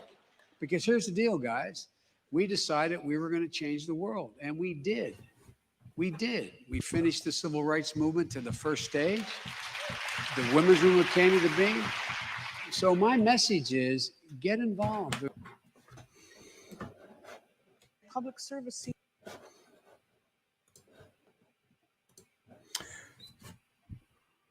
All right. So there's Joe Biden showing his contempt for the younger generations. He says he has no empathy for our generations. He then does this stolen valor shit again, where he claims valor for the civil rights struggle when he did nothing. He did nothing for the civil rights struggle. Okay. And yet he comes in, he claims valor for it. He claims victory after the fact. He acts like he has some sort of, you know, connection to that struggle in any way. And then he also talks about how he was at Kent State in 68 and how in 1970 there was a Kent State massacre. You know, there was, you know, 17 kids shot dead, he said. I looked that up because I wasn't totally familiar with that. I looked that up. The only thing I could find was something called the Kent State Massacre in 1970. That was a couple of years after he left school. It was called the Kent State Massacre. And in that, 4 people were shot dead. Not that I'm, you know, lessening that impact anyway. This was, you know, a horrific, monstrous thing that the U.S. government, you know, the U.S. government did. But, you know, in this Kent State Massacre, first off, it just wasn't 17 people that died, like were shot dead. It's 4 people that were shot dead and 9 were wounded. They were students protesting. They were anti-war protesters protesting against the Vietnam War and the U.S. involvement in that war, and specifically their expansion into Cambodia, which was a neutral country in this, and the U.S. was trying to expand put bases inside of Cambodia. And so these anti-war students were protesting that, and the Ohio National Guard came in and at some point began opening fire on these students and shot 13 students, killing 4 of them in a heinous crime. Like, that's disgusting and sickening. But here is Joe Biden trying to take credit for the anti-war movement when he's never, fought on the side of like anti-war. Like, he's taken slightly anti-war stances perchance, but he was not a part of the anti-war Vietnam movement. He has a quote specifically. I'll pull up this quote of his actually. Let's see. There's a quote of his. Let's pull up.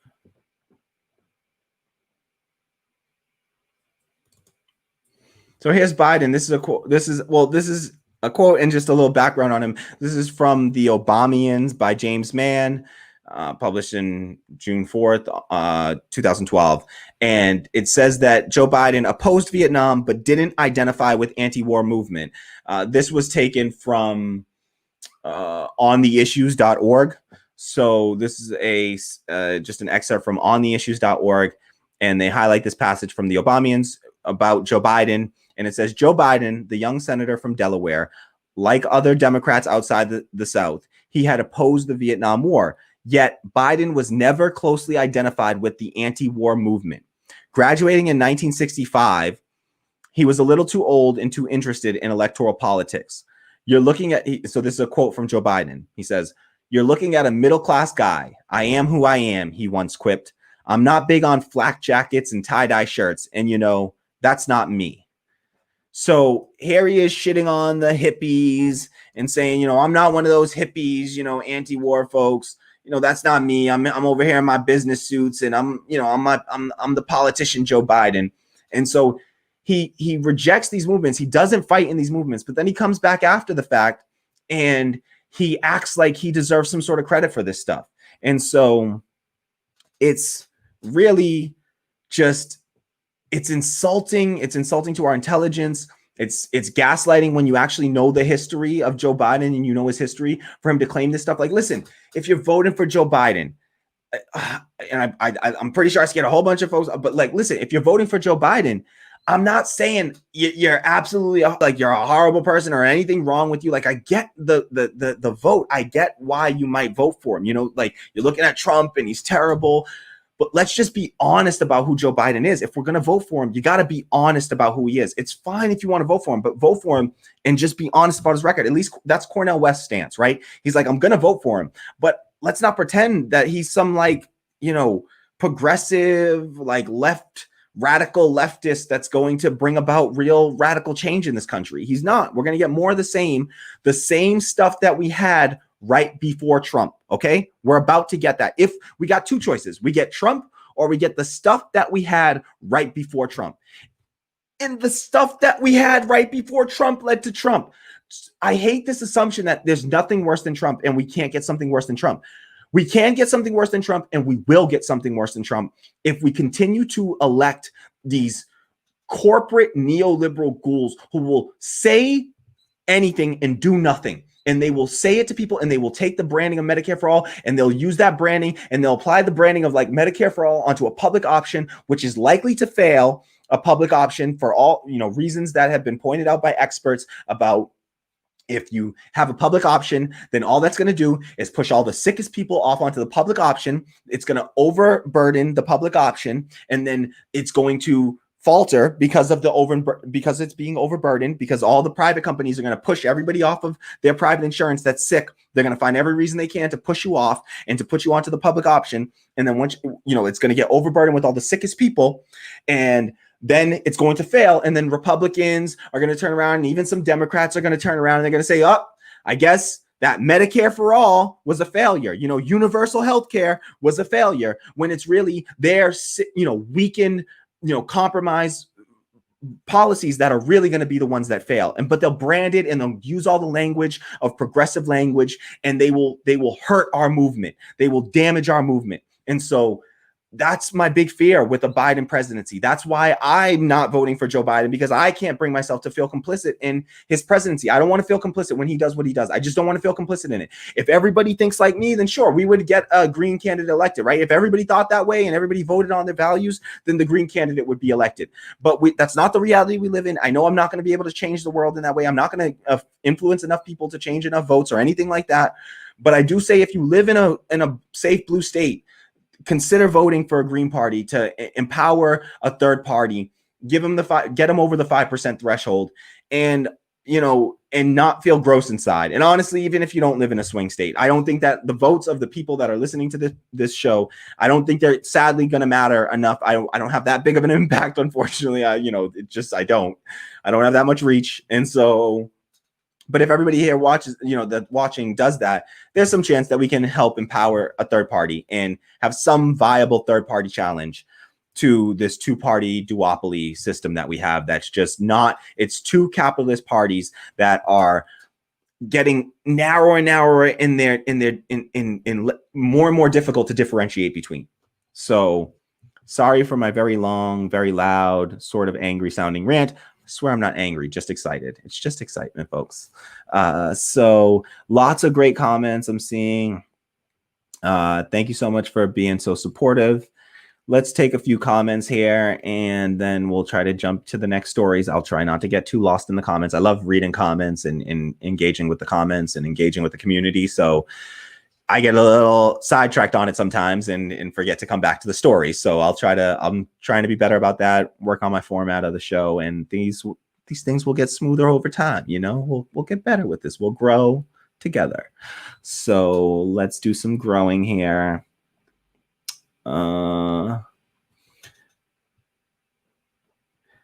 Tammy says, wait, is this an ad from his own campaign, or did some other org endorsing him make this ad? That's an ad straight from Joe Biden. Joe Biden's campaign launched that ad, and Joe Biden is, it's on Joe Biden's YouTube channel. That's where I pulled that ad from. So that's on just the straight Joe Biden launched that ad, not another organization doing that. That's straight up him doing it. It says, Tammy goes on to say, it's more cringe if it's from his campaign team because of the language behind "we choose Joe Biden." Exactly, like saying "we." Like I wrote that down too. He said like "we decided." He did that in the It's like, no shit, you did. Your campaign. Exactly. You talk about yourself in third person? Absolutely. So he talks about like "we decided," and that sort of, it's as if he's speaking for us. Here is his campaign speaking for all of Black people now, and he feels entitled to that. Who the hell is he? What?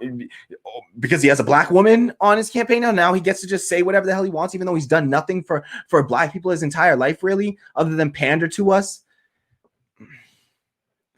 Mark McKeever says, no disrespect, but wouldn't this ad be more effective if more minority races were represented within the ad?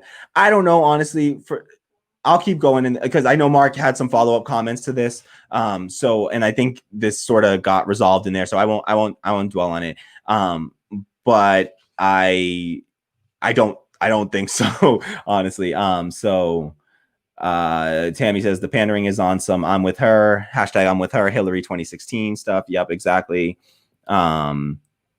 Except it's worse than Hillary pandering because he's not trying to work for Black people's votes. He's just demanding it. Exactly. If you saw the little image for this thumbnail for this video, that's, it's not, he doesn't think Black lives matter. He thinks Black votes matter. And this is all about getting Black votes. And he will say anything right now to get our votes. And as soon as he has the Black vote, he will give you nothing for the next 4 years. He will spit in your face and he will tell you that it's raining. Okay. He's going to spit in your face continually and tell you that it's raining. And that's what you're going to get from Joe Biden. So get ready for it, and get ready for a whole bunch of the liberal, friends we got to just get real complacent and be like, whoa, we got Trump out, so everything's solved now. All the problems are solved. Everything's good. I can go back and go to brunch now. And they're going to be off at brunch and there's going to be no George Floyd reaction. There's not going to be mass protests because all these, liberals are going to be comfortable with the absence of tension, not ignoring the fact that there's an absence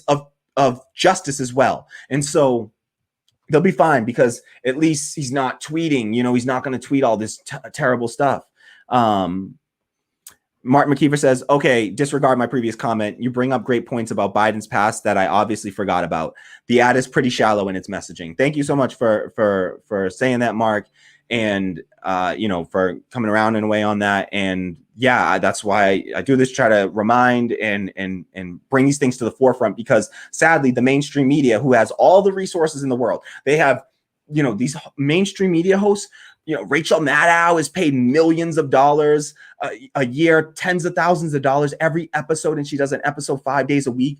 And like independent media, meanwhile, I got $37 a month pledge, and that's great for me. Like I'm happy and proud of that and stuff. And like that's like we're tiny, we're tiny and we're powerless. And like here, these people have all these resources, all this power, and they don't inform. They don't use their power and their resources to inform the public. Instead, they just do this like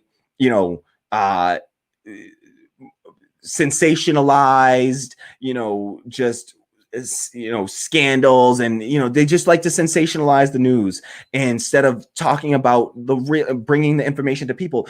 In no democracy should a person have just run for president of the United States and a large segment of the population does not have a real good idea of his record, particularly on like black issues, which he likes to like hide behind, and he hides behind a blackness that he does not deserve to be able to hide behind, and he has not earned that in any way. And so I'm going to do my best to try to bring these things to the forefront, try to expose this information. And, for everyone that isn't already, I know Mark McKeever is he's our newest Patreon patron. Shout out to Mark McKeever. To everyone else that can, please do me that favor and head over to patreon.com/radical democracy and drop me a few dollars a month to support independent media, allow independent black media, in particular left-wing media, to grow and to flourish. Really, it can only happen a few dollars at a time, grassroots donations from the ground up. And so I'm asking you to please participate in that. Do me a massive favor and head over, if you haven't already, to patreon.com/radical democracy. You see it right down there below, and just drop me a few dollars a month to help I'm building this out as a democratic workplace. I want to build democracy into the workplace and fight for that. That's how I actually genuinely believe we're going to overthrow capitalism, is by building democratic workplaces from the ground up in our communities and in whatever we do, whatever we're working on, whatever endeavors we work in. And so fighting for democracy in the workplace is what I believe to be the fundamental change. And I get that from economists Richard Wolff and Cornel West, and David Harvey I talk about, and even Noam Chomsky, and just folks that are have been fighting on the left for much longer, much smarter people than myself, who have paved the way.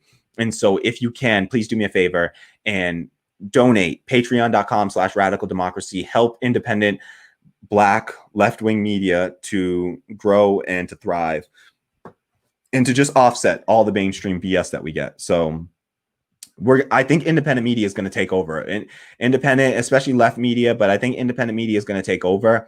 And there will be a time where we are we really have power in left media and independent media. And trust me, it's going to be a people backed power. And it happens through folks doing what they do and contributing and sharing and commenting and just doing whatever you can to contribute to the cause. And it doesn't just have to be my channel. Check out other folks' channels and subscribe, and watch more independent media and get just a broader view. Find some socialists, some leftists, some centrists, if you like, and get a mix of it and get informed. And not you, Mark, obviously. I know you're clearly getting enough media and stuff, but to everybody, just support independent media.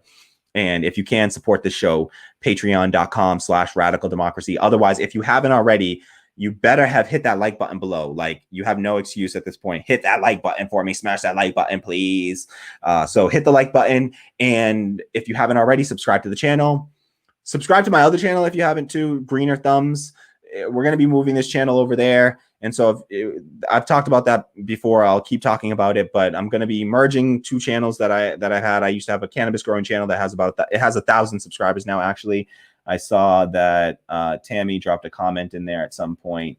She says, just saw Greener Thumb subscriber count and it's at 1,000. Yay. So my other channel has 1,000 subscribers. When I get the rest of the community to move over, it should go slightly over 1,000, hopefully. And then once I start releasing political videos, it's going to probably dip a little bit below 1,000, because I'm probably going to lose a few subscribers who have been watching me for cannabis growing. And then they're like, why the hell is this guy talking about politics all of a sudden? And just teach me how to grow weed, dude.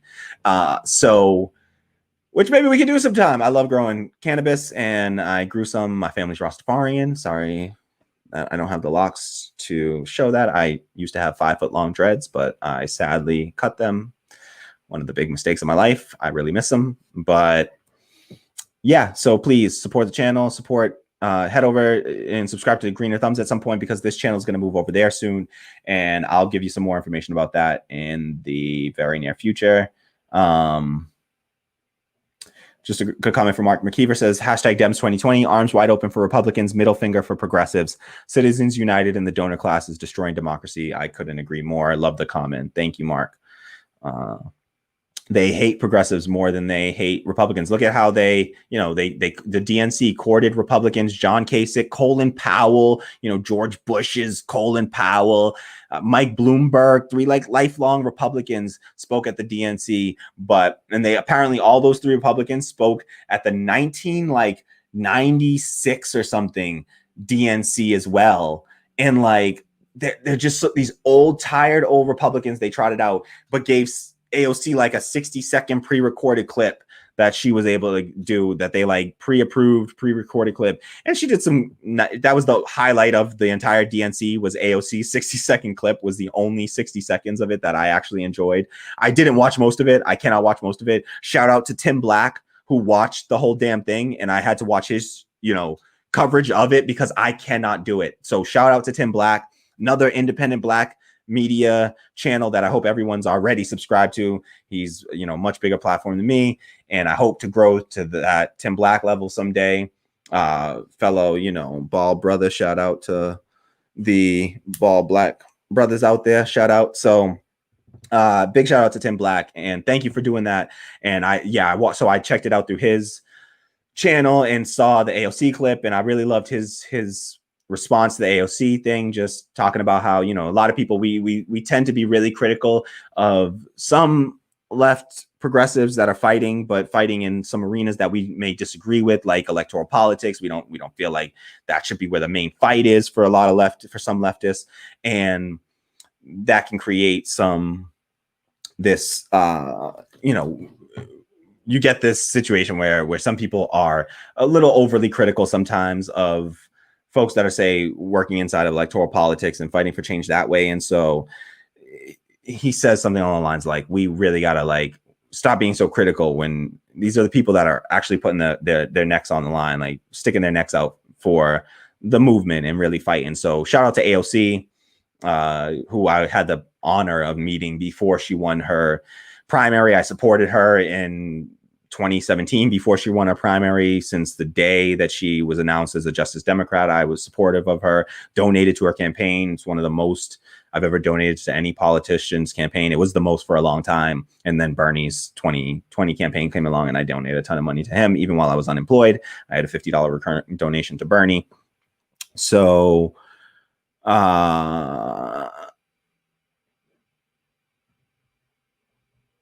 all right, I think I got to skip ahead and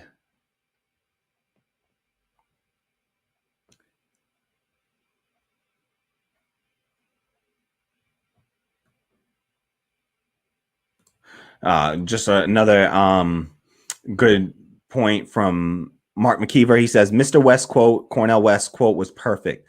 Voting for Biden doesn't mean I endorse him. Exactly. He said, I'm gonna vote for him, but I'm not gonna endorse him. I'm not gonna endorse the dude. I'll vote for him, but I will not endorse him because I know who he is and I know what he is. And I'm not gonna pretend like he's some progressive champion or something and lie to people like that, because you lose credibility when you do that, right? If you're dishonest to people and they can then look up the information and see your inconsistency, then you lose credibility. And so it's okay if you want to vote for Biden. You don't have to endorse him necessarily. You don't have to go and pretend like he's some progressive, champion or anything like that.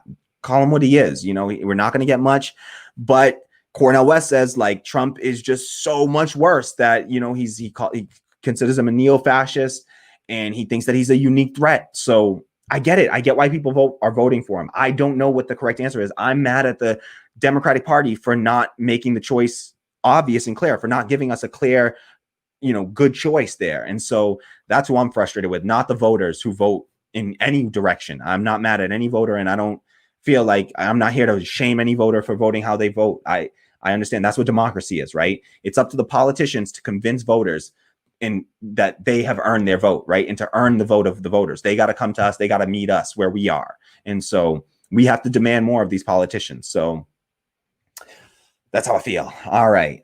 Let's keep pushing forward with these stories because I got a lot I want to get to, and I'm getting to it today. So we're an hour and a half in. Plan to stream for about 3 hours probably. I want to keep it under 4. I have to keep it under 4, but I want to keep it under 3, I should say.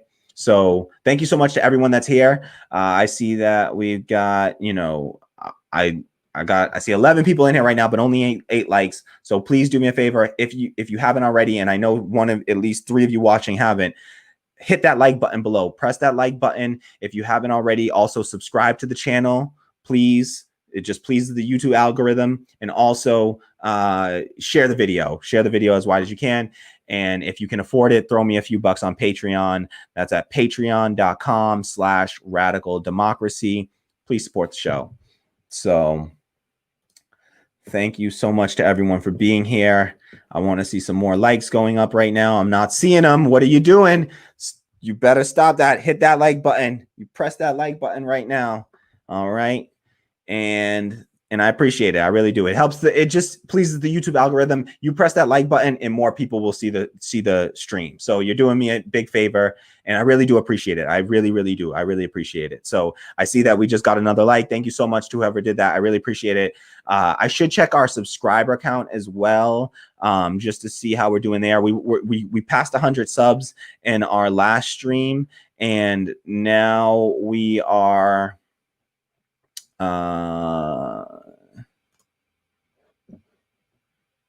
headed to 200 now. So it's exciting, and I would love for you to join me in that endeavor. And so please subscribe.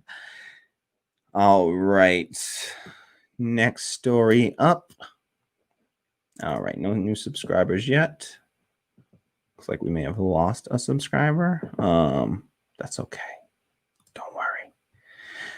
All right. Let's see. Next story coming. Give me 1 sec just to set this up.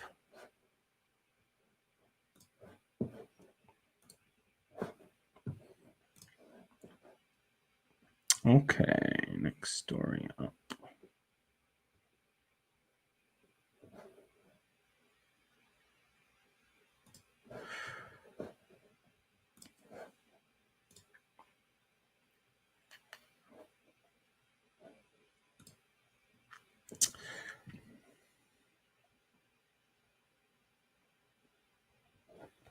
Okay, folks. Thank you for bearing with me for our next story. We have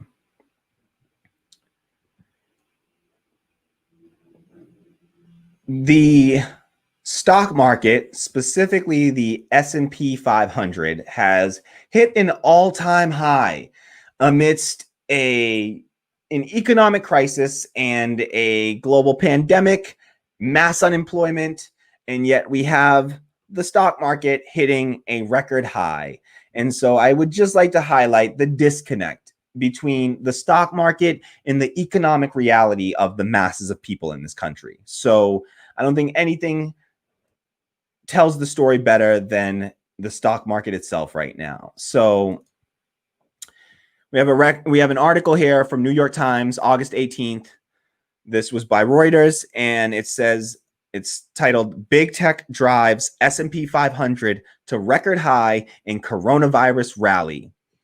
The S&P 500 hit a record high on Tuesday, thanks largely to months of outperformance from Amazon and other heavyweight technology companies viewed by investors as likely to emerge from the coronavirus crisis stronger than smaller rivals. The widely followed index's most valuable companies have surged this year, with Apple, Microsoft, and Amazon each up between 33% and 72% year to date. That's 72%. Being up 72% means that you're almost doubled your market share. You've almost doubled your value as a company at that point. Like that's, whew. Okay. So, sorry about that. So let's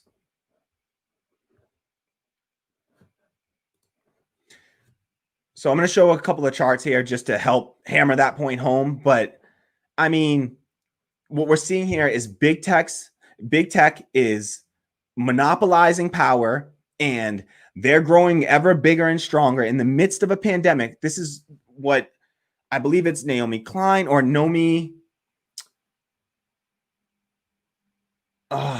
I'm blanking on her name. She wrote some great books, and she used to be a Wall Street like executive, and I'm forgetting her last name, but it's Nomi Prince. So Nomi Prince, I think, coined the term. It was either Nomi Prince or Naomi Klein coined the term disaster capitalism, where these capitalists come in the midst of a disaster and they take advantage of that and they use it to further enrich themselves. So here we have, the stock market hitting a record high in the middle of mass unemployment, and what is shaping up to be the greatest depression in U.S. history.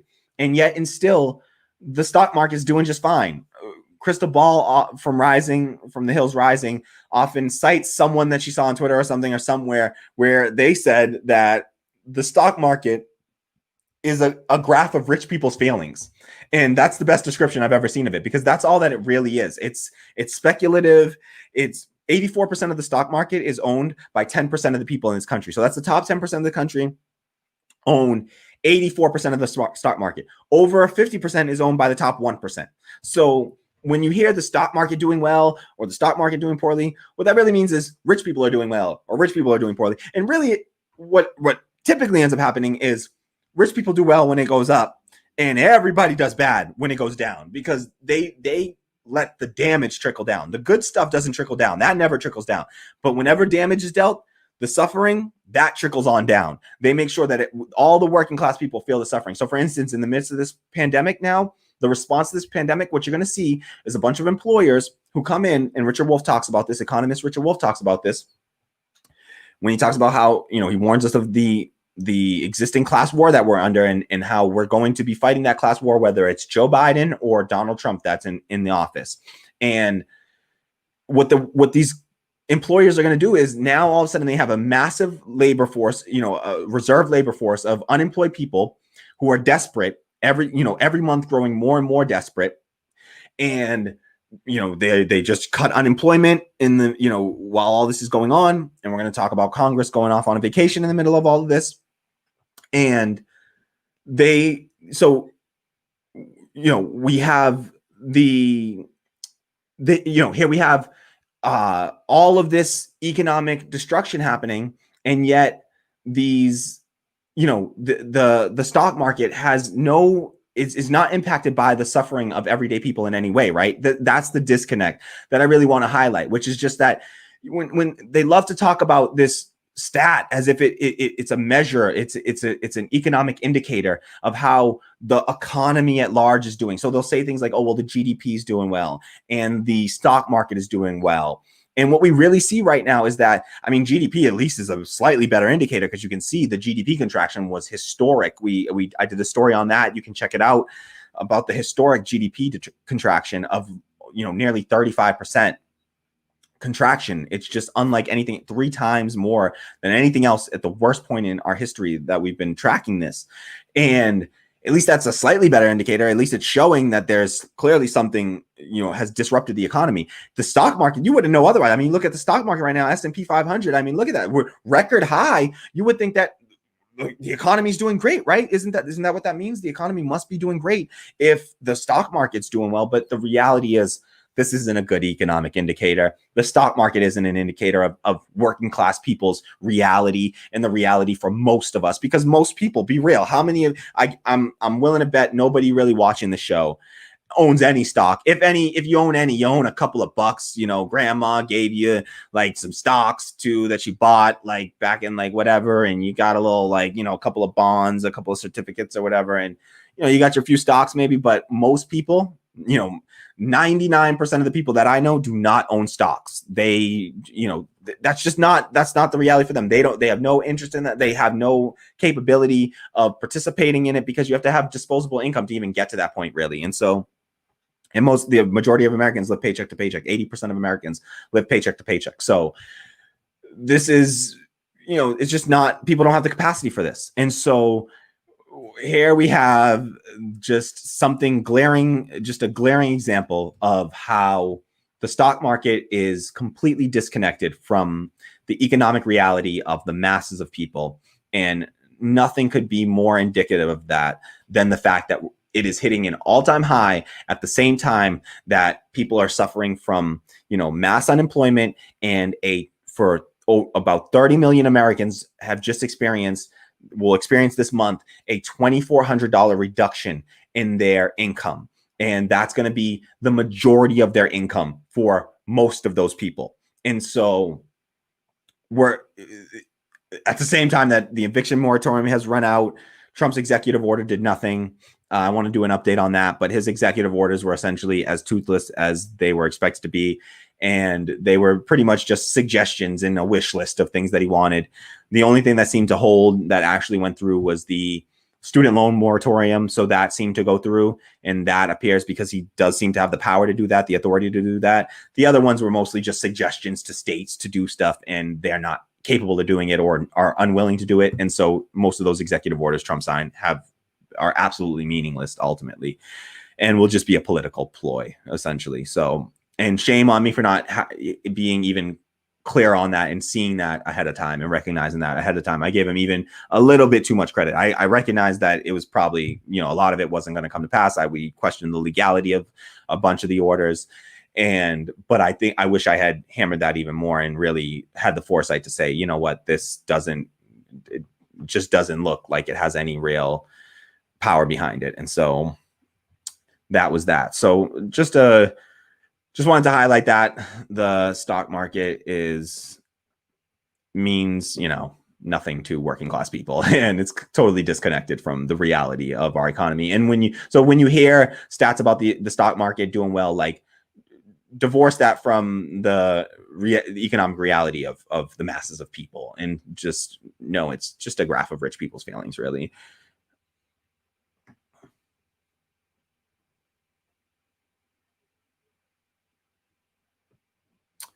Okay, so I missed.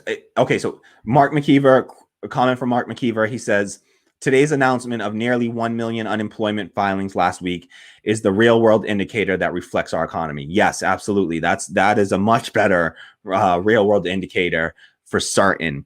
And I missed the unemployment stats. I was just doing other research for the show. And so I try to make a note of it and set just a mental reminder on Thursdays. Every Thursday, the Department of Labor releases statistics on the weekly unemployment claims filed for the nationwide.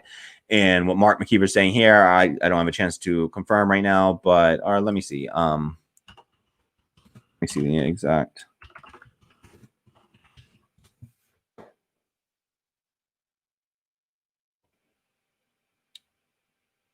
Okay, wow. So they're back above 1 million. So you said, so when Mark said nearly 1 million, I thought that he was meaning slightly below 1 million, which means if it's over 1 million, that's an increase from last week. So that's an increase over last week. So it says 1.1 million filed initial unemployment benefits claims in the week ending August 15th.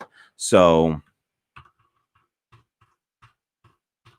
oh, this is really bad article. Sorry. I can't pull it up for you, I think.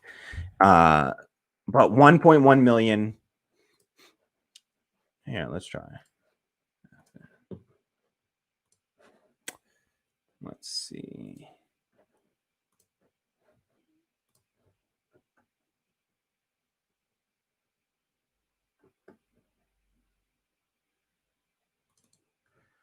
Okay. So this is from Forbes. It says initial U.S. unemployment claims rose back above 1 million last week. Rose back above 1 million last week, reversing the downward trend we'd seen in prior reports. Exactly. So this is a reversal of the recent trend. It just suddenly had been decreasing, and for the first time in 4 months, in over 12 weeks, 16 weeks, and for the first time in 4 months, it finally dipped below 1 million, which they were celebrating that, but.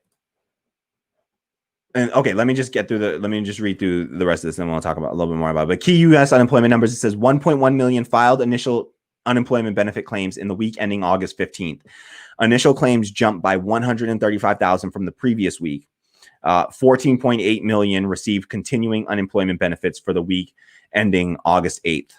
And now 11 states have been approved by FEMA for a $300 weekly federal unemployment benefit. So it'll be interesting to see which 13 states those are. I hope, for my personal sake, that Massachusetts is one of them, because I rely on unemployment, and I've literally had to withdraw from courses for next semester because I can't afford to go to school next semester, because there's no guarantee, and they keep on playing games with this unemployment. There's just no guarantee of it, and I'm already up against it and didn't even have enough money saved, was denied student loans, financial aid. And so based on the amount of money that I made in 2018, unfortunately.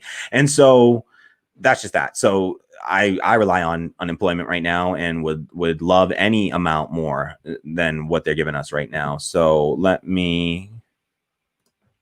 all right. So thank you for that information, Mark. That was a good aside, because that's an important indicator there. The unemployment numbers, it's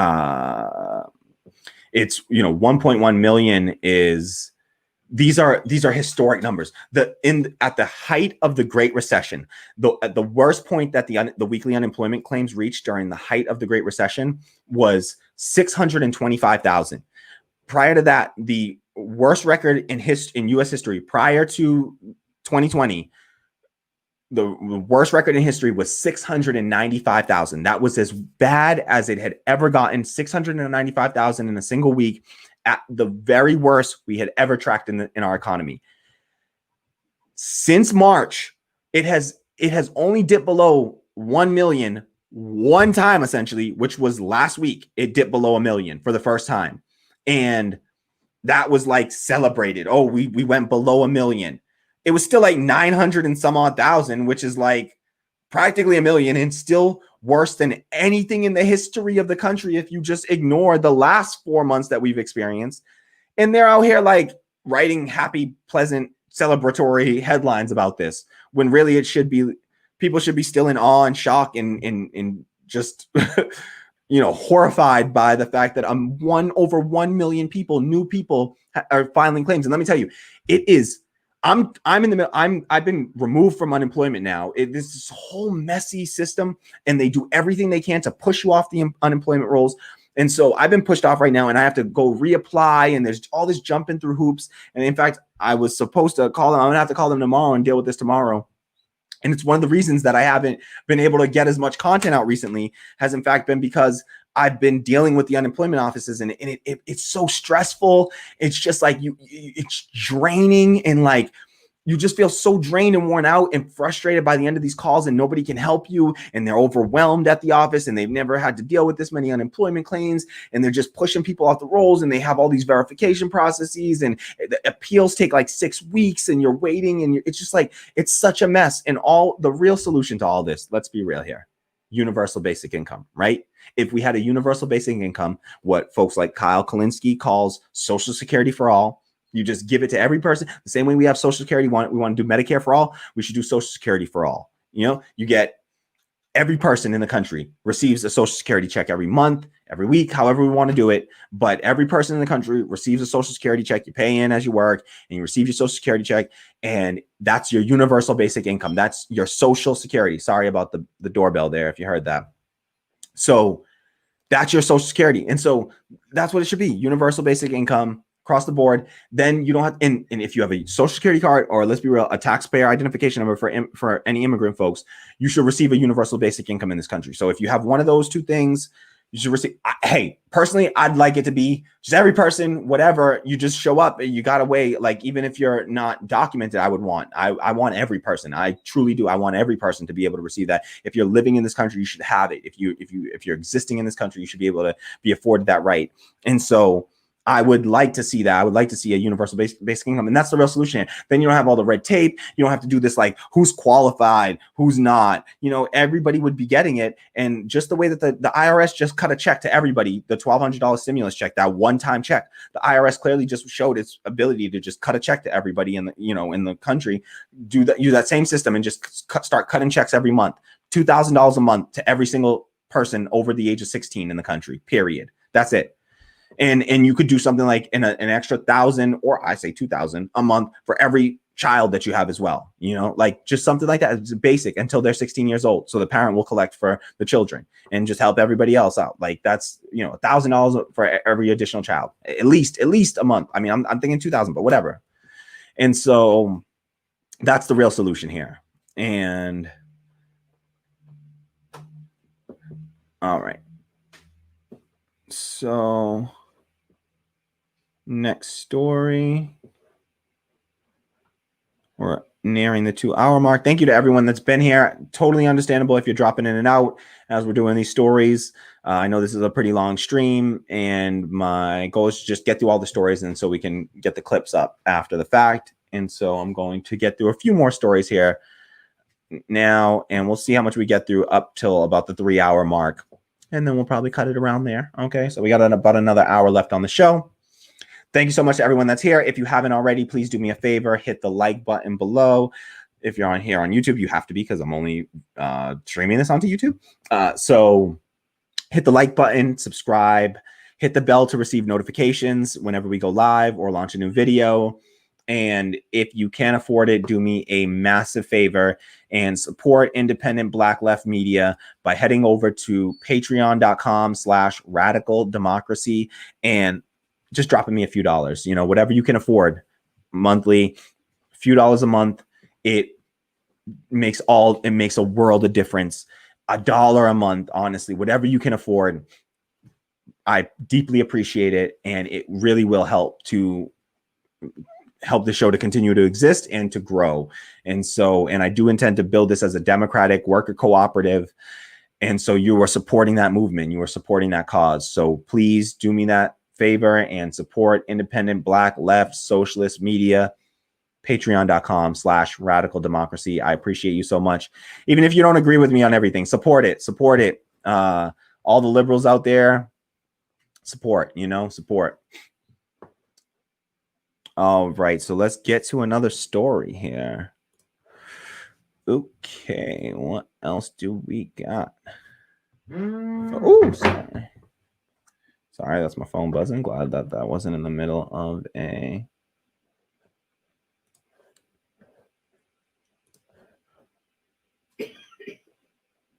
Couple more comments here. Mark McKeever says, I heard high 900,000s. Thanks for the clarification. No problem at all. No problem at all. That was referring to the weekly unemployment numbers. So thank you for pointing that out. It slipped my mind to check the unemployment numbers and just completely slipped my mind this morning. So thank you for reminding me.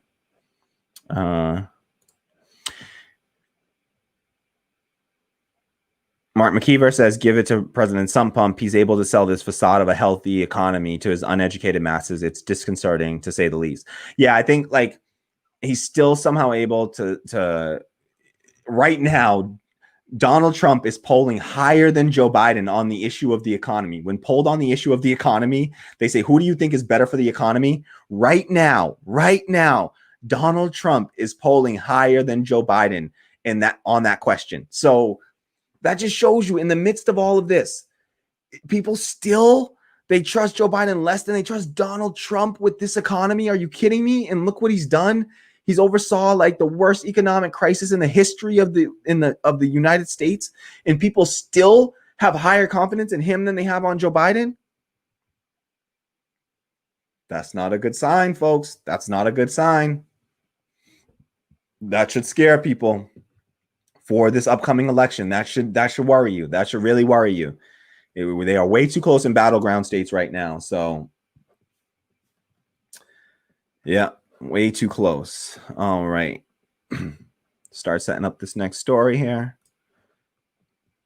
Take a couple more comments if they come in. All right. Yep, I see another one. What Up America says, my parents were crying joy over Obama and Kamala speeches. It was so jarring when you know how much terrible things both of them are accountable for. Yeah, like it's our parents' generation is just, it's a lost generation, to be honest. Like there's some of them, don't get me wrong. We got some older progressives, some older leftists that have been fighting the good fight much longer than we have. And shout out to all of them there. I know some, Vietnam vets that are, like socialist leftists, like they are really progressive folks that are fighting the good fight on the right side of history.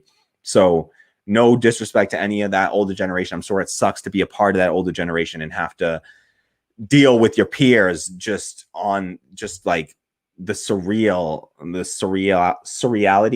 surrealness of seeing people like just have this like cognitive dissonance where they don't recognize all the damage, the untold damage that these folks are responsible for. And so it's like Obama dealt so much damage, and Black Lives Matter started under Obama, and he was the reporter in chief, and I Can't Breathe, Eric Garner, and there was not justice for those people under Obama, and then drone bombing, increasing, continuing the never-ending wars, Libya. I mean, it just goes on and on and on. Weakness on the issue of Palestine and Palestinian rights. I mean, he's just. Yeah, so it's unfortunate. And Kamala and her record, I did a whole video on that. I did another one with Kwame from Racist Media. We did a whole breakdown of Kamala Harris and her record. You can check that out at Racist Media on YouTube and see some more of my thoughts on that there. All right, let's get going to the next story. Let's see what we have next. Oh, yes. All right, this should be a quicker one.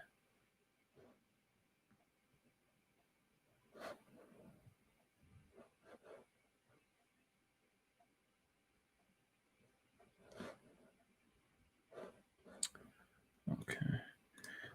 Another comment just from Mark McKeever. He says, love my father, but mainstream media has sold him. He believes what those actors tell them. Yeah, that's what they grew up on. And I don't begrudge them or blame them necessarily if that's what you grew up on, and everything it's been reinforced in their ideology that like you can trust in the mainstream media. This is where you get real news from. This is where you get the real facts from. And they've been propagandized to effectively for so long. It's what Noam Chomsky talks about in manufacturing consent. They've had their consent manufactured, and it's not their fault necessarily. We've benefited from independent media. I got lucky. I was centrist until I found independent media, honestly. And I mean, you're lucky, but also it's the time, and this was the right time where you can, through the internet and just having more access to people, I think that it's made it so that we have the privilege of like being able to break free of mainstream media and get our news from reliable independent sources where they put their biases. Like we wear our biases in independent media. We wear our bias on our sleeves. We don't pretend like we're neutral, and really we try to call ourselves objective, but we're being neutral on every issue. Like I'm not going to lie to you and pretend I'm neutral on these issues. I'm not neutral. I am a socialist. I'm a leftist. I have an ideology that I would like to see, made into reality. I'm not going to hide that from you. I am biased, and when you watch this channel, you should consume it with the understanding that I have a bias. Like Noam Chomsky says, everyone has an axe to grind. You have to know what that axe is, what is their biases, and you take in information from a lot of different sources, and then you use all of those sources, and you use your own, reasoning in order to develop your own conclusions from that. And that's how a democracy is going to thrive and function. We have to have a well-informed citizenry.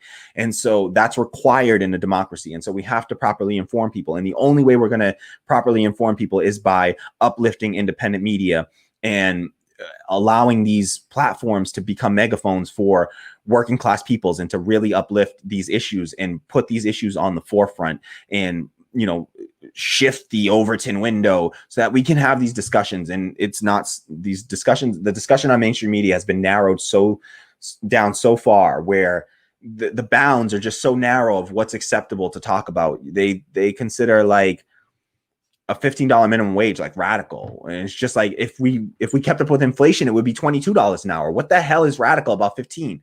I was saying like back in like 2016, I was like, we need to start pushing right now for 20 in 2020. Like we should stop with the fight for 15 and start talking about 20 in 2020, because that's the real amount. Like it should be at least $20. Why do we keep on fighting for like less than a like that's not like a sustainable wage right there. That can't buy you rent you a 1-bedroom apartment, the minimum wage in most places in the country, and like you're going to be just barely scraping by on $15 an hour in most places. And so $20 an hour, it should be more than that. People shouldn't be just scraping by working 40 hours a week. Never that. Like that 40 hours a week is way too much anyways. You damn sure shouldn't be scraping by or having to work a second job.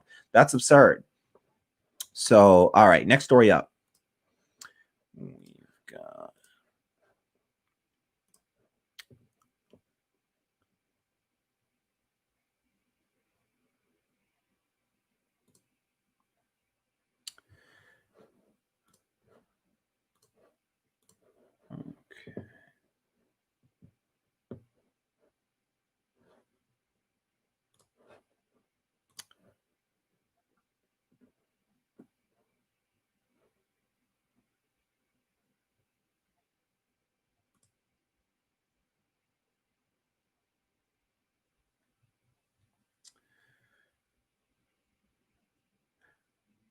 all right, next story up. So, in the midst of an economic crisis, global pandemic, mass unemployment, Congress has gone on vacation. This is a piece in the World Socialist from the World Socialist website. I know it's not mainstream outlet where I typically will grab news from and references from, but that's because they haven't been discussing this in the mainstream media enough for me to find a good article on it, sadly. So I'm going to use the World Socialist website here. And they say Congress adjourns for month-long vacation without action on U.S. unemployment crisis. So this was published August 14th by Patrick Martin on the World Socialist website. And it says, in an action that demonstrates the bipartisan contempt of both corporate parties, Democrats and Republicans, for the interests of the vast majority of working people, the U.S. Congress went into a month-long recess Thursday, taking no action to alleviate the worst economic and public health crisis in a century. The Democratic-controlled House of Representatives began its August recess last weekend, while the Republican-controlled Senate held brief daily sessions until Thursday before taking its own recess. The Senate is not scheduled to return until Tuesday, September 8th, the day after the Labor Day holiday, while the House will be on vacation even longer until Monday, September 14th. So, I mean, what's there to say about this? Look at this. I mean, there's 535 people in this country, 435 in Congress plus 100 in the Senate that have the authority to do something about this unemployment crisis. There are 535 people in the entire country who can do something about this right now. And in the midst of this economic crisis, what those 535 people have collectively decided to do is to go on vacation. Is to go off on vacation. And in the midst of all of these, all of this strife and in the midst of a crisis, they've taken off for a month-long vacation to do what? Here we have, they've refused to pass legislation, particularly in the Senate. The House passed legislation that would have provided some economic stimulus. It's called the HEROES Act, I believe. And they passed legislation in the House, which has by and large been known that it wasn't going to pass through the Senate, sadly, because it's not even a radical bill. It's just like the bare minimum. It extended the $600 federal pandemic unemployment compensation until the end of the year. It did not provide another one-time stimulus. It should have provided a monthly UBI. I believe actually it may have provided a one-time stimulus. It did not include a UBI, a monthly stimulus payment for the rest of people, because what about all the people that aren't managing to get onto unemployment or aren't technically unemployed, but still need a hand up or to be protected from, falling down in the midst of this crisis? Like, they deserve to be protected as well, but they're getting nothing right now. And so it's even worse if you don't qualify for unemployment right now, but you don't have a job and you're facing, possibly eviction and, hunger and all kinds of issues that one can be facing at this point. and having to navigate a pandemic in the middle of all of that. And you got the people, the most powerful people, who get paid $3,000, over $3,000 a week. They get $175,000 a year. They get $3,000 a week in order to turn around and tell us that we can't get $600 a week, you know? So we pay these people so much money to then just turn around and deny us our rights. And here they are off on vacation. Are y'all on vacation right now? Are other people taking vacations right now? Like, I don't know anybody taking month-long vacations right now from work. Like, who can do that? And of all the people to be doing that, the 535 people who have all the power in the country to actually do something about the economic crisis, and they've gone off on vacation, like, and we're going to see they're willing to come back from vacation, but we're going to see what the reasons are why they're willing to come back from vacation. What will they do? What will get them back from vacation versus what won't? All right. So just wanted to point that out. This is really gross, that, and just something that this happened about a week ago. This story really broke, and I just hadn't had a chance to bring it up, and I really wanted to. So just to highlight that this is what's going on here. And we should be outraged by this. This is something to be outraged by. These people have the power to pass legislation, particularly in the Senate, that would give some economic relief that is literally just enough to keep the economy from completely collapsing in on itself at this point. And they're not even willing to do that because they're so married to their destructive ideology. And this is both parties. Let's be real. Republicans and Democrats. I don't care that the Democrats passed in the House. You see that they're willing to come back, and they're willing to, come back. We'll talk about that soon, what they're willing to come back to vote on, but they won't come back and reconvene for this. What if America says, if this was 17th century France, those leaders would likely face the gallows? Exactly. Like, people that did shit like this in revolutionary times, a lot of these people, these powerful elites, they got their heads separated from the rest of their bodies by the masses of working class people that were pissed off and fed up with this bullshit and sick and tired of having to beg for crumbs from these people. And so what we're talking about is just like political revolution and stuff. And it's just the bare minimum stuff. And even that just is too radical to these people. And I just fear, I fear that they will push it so far that there's no other choice for working class people but a bloody revolution instead of a political revolution, because you get one or you get the other, but you're going to get a revolution. You keep on exacerbating wealth inequality and just spit in the faces of the working class peoples, and eventually you get enough outrage that shit happens. And so I would prefer a non-violent, revolution. I don't know one to have existed really, but I'd love to see it happen. I just don't know how possible it is, and if it's going to be possible under the conditions that they're currently creating in this society. Mark McKeever says, most of our reps in the House and their donors are doing well. There's a massive disconnection with the real world, but it makes for great TV during the DNC convention. Shaking my head. Exactly. Like, the DNC convention was such a travesty. I don't know who would, suffered through watching all of that. Props to you if you did.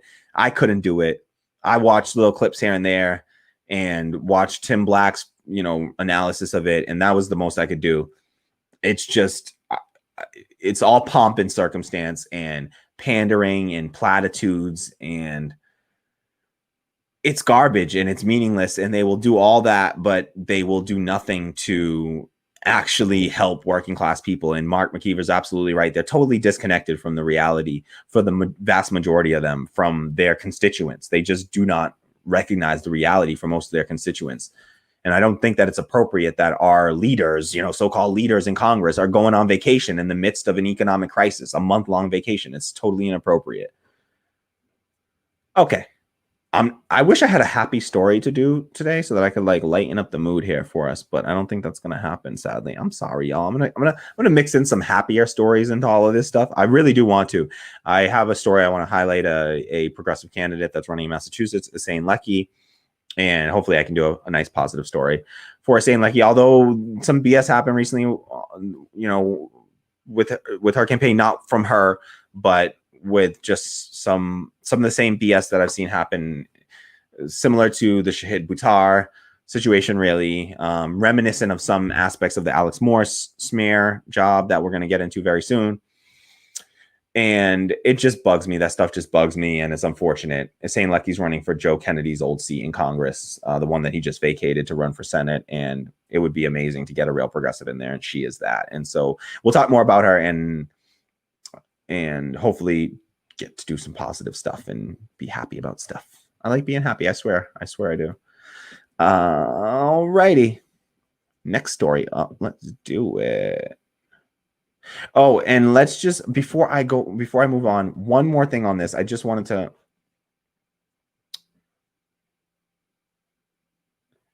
just do an update of sort of in relation to this Congress taking a vacation. I just want to do a quick reminder of where we are with our sort of with the economic situation right now as our Congress is on vacation. Let's just take a quick look at what that, you know, where's the economy at right now.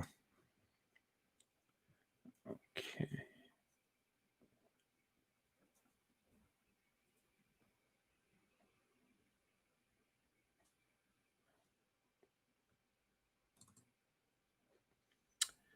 Okay, so this is from CNBC.com, and so it's from an article titled "Where Stimulus Talks Stand Now That Senate Has Adjourned for August."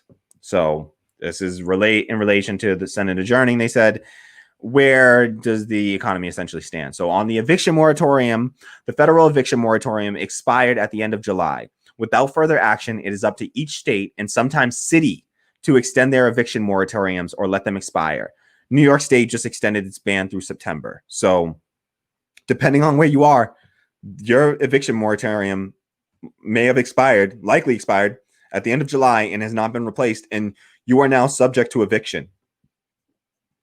And just a reminder, one in every 3 households in the US were unable to make full rent payments for the past 4 months straight. So not having an eviction moratorium means a true risk of mass homelessness in this country, as if we don't already have it with over 500,000 people homeless. Trump's executive order aimed at eviction does not actually extend the moratorium. Rather, it instructs certain departments to consider whether temporarily banning residential evictions is reasonably necessary to prevent further spread of COVID-19. So this is like leaving it up to certain departments to then make the decision, you know, if you feel like it, you know, let some people not be evicted. We all know who this will disproportionately damage, you know, Black and brown communities, immigrant communities, of course. They say as many as 40 million Americans could face eviction, according to Emily Benfer, an expert on evictions and health justice lawyer.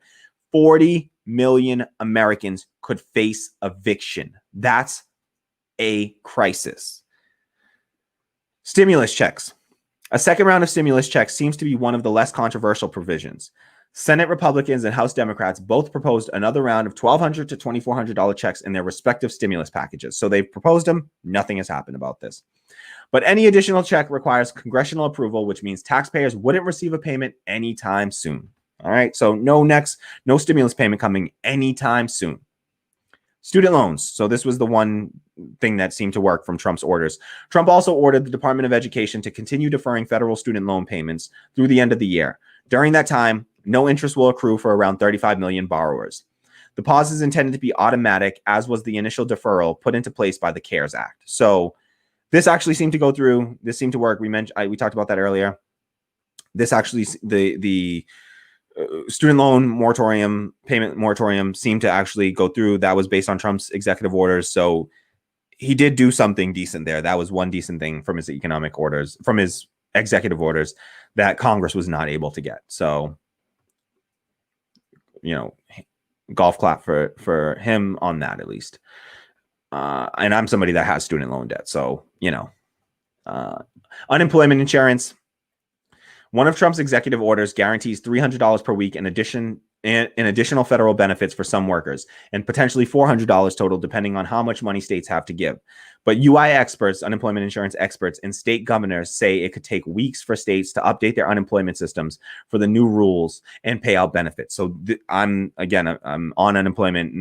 Nothing has been indicated that, and I know a lot of people on unemployment, there's been no indication that in Massachusetts, at least, that this $300 or $400 weekly federal benefit is even active in any way. So until that kicks in or Congress comes to a deal, the 28 million people currently collecting jobless benefits will receive their baseline state benefits, which varies depending on where they live. And trust me, it is not a lot, and it's barely a subsistence for a lot of people.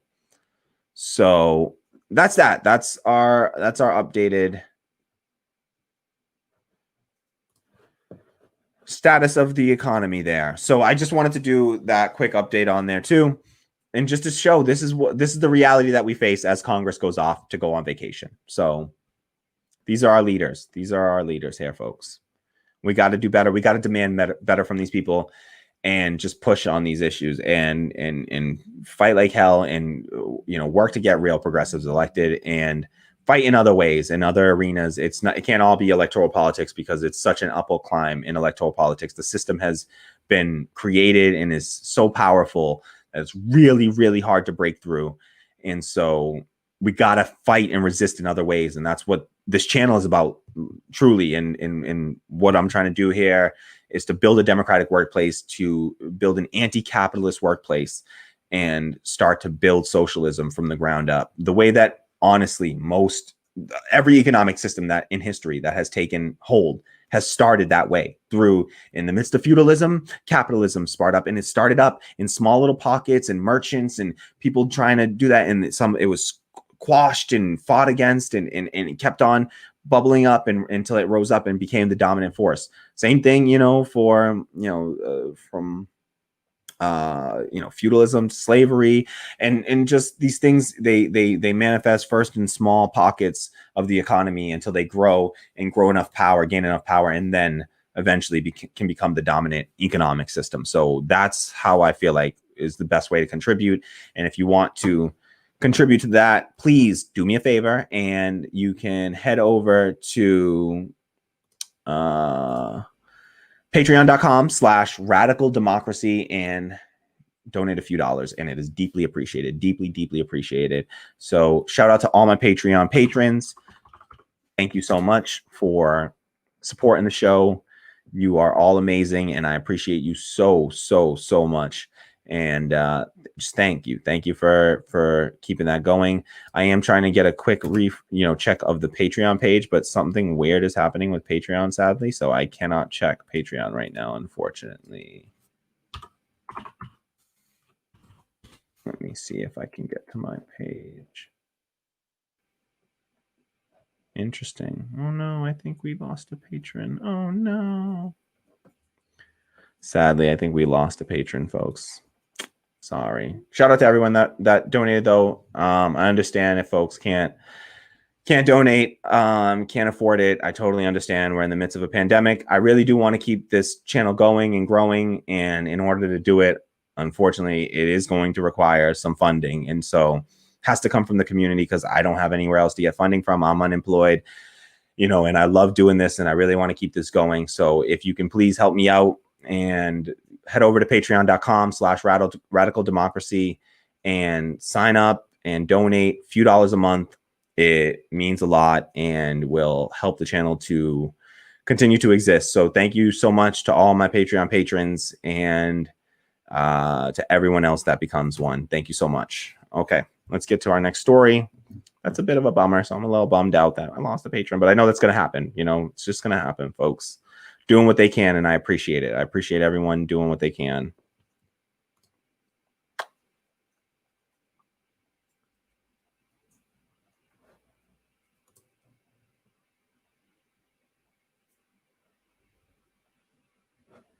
Okay. Set up our next story. We're approaching 2.5 hours. Really trying to keep this under 3. I think the next story takes a little while, but that's okay. It's going to be a little bit of a longer one. Thank you so much to everyone, by the way, who's here. If you haven't already, please do me a huge favor and hit the like button. It takes 2 seconds, and it does me, this channel, a huge favor. Helps us to grow. Hit that like button. It should be like down there somewhere. And if you're watching this on your phone, just close out the chat, hit the like button, subscribe, hit the bell to receive notifications if that's not too annoying. And you'll get a notification anytime we go live or launch a new video. Whenever you see those notifications, please click through on them. Check out the video. Even if you watch for a few seconds, honestly, given that view, given that click through is what pleases the algorithm, and it will help more people see YouTube will recommend it to more people if I have a higher click through rate on the videos. And so when you see the notification, please click. And even if you can't watch it right then and there, give it a like, save it to your watch later playlist, and come back and check it out later. But does do the channel a huge favor and helps grow the channel by clicking on those notifications when you see them. So if you do receive the notifications, if you're going to sign up to receive the notifications, please check them. That goes a long way to help. So that's a great way to support the channel. Thank you so much to everyone that does that. I really, really deeply appreciate you all. Thank you so much. Okay, next story up.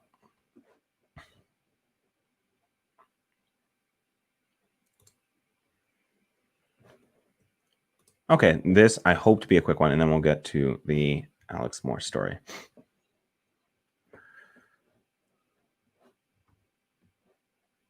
I kept sneaking other stories into this stream, and so I kept filling up. I had the Alex Moore story was supposed to come sooner, but too much stuff to talk about, so we got to talk about it. All right.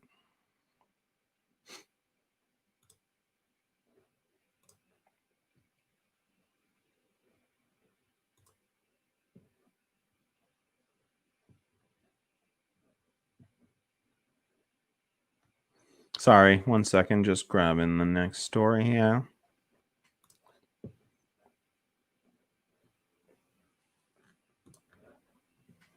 Okay.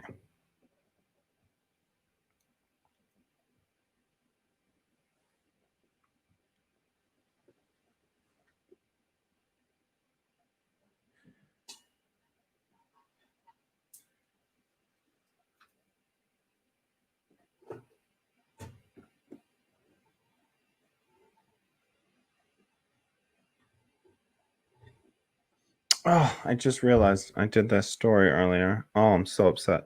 I did a story earlier. I forgot to show you the charts that I promised I would show you about big tech consolidating power when we talked about the S&P 500. So I am sorry about that. I really wanted to show off those charts and I didn't get a chance to, but I'll cut them in to the video probably in post. So I apologize for that, but there were some great charts just to show that the big tech was monopolizing power even further. And I really would like to show off those charts.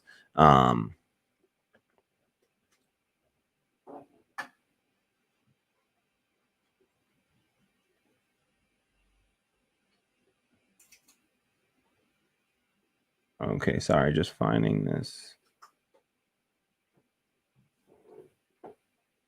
Okay, whew. Took everything. All right. This is an update to a story that I did a few days ago or a week ago or so, in what people were calling the Friday Night Massacre. Trump's Postmaster General Louis DeJoy had done a shakeup at the USPS and then following that, there was a lot of news about how they were starting to remove mail sorting machines and mailboxes all across the country, weakening the U.S. Postal Service's ability to process mail right ahead of an election, which is causing a lot of, outrage. I think a lot of it justified and some of it maybe not so much. But so I wanted to do an update on the story and then make a bit of a correction on something that I had said last time. So give me 1 second.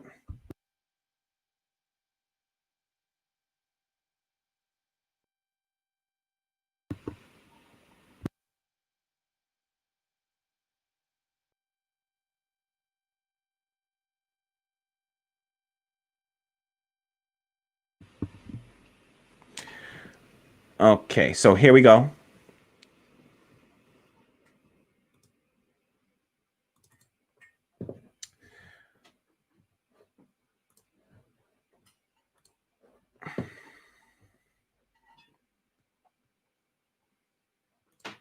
Postmaster General Louis DeJoy announced Tuesday that he was suspending long-standing operational initiatives at the United States Postal Service amid fears that the changes could delay election mail this fall in the middle of the pandemic.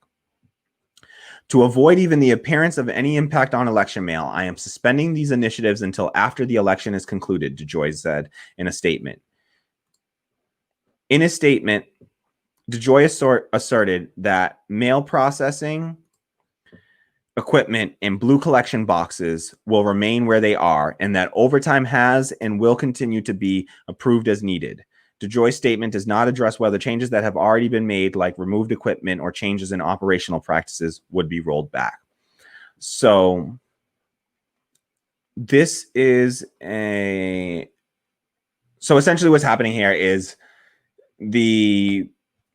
Louis DeJoy has sort of backtracked on the moves that he was making that were, frightening a lot of people. I would say rightfully so for the most part, into just the fears of like, hey, they're damaging the U.S. Postal Service and weakening the U.S. Postal Service, and also endangering the mail-in vote. And so definitely a serious issue. And I just wanted to give this update because it does look like after a lot of public outrage that was enough to at least get them to nominally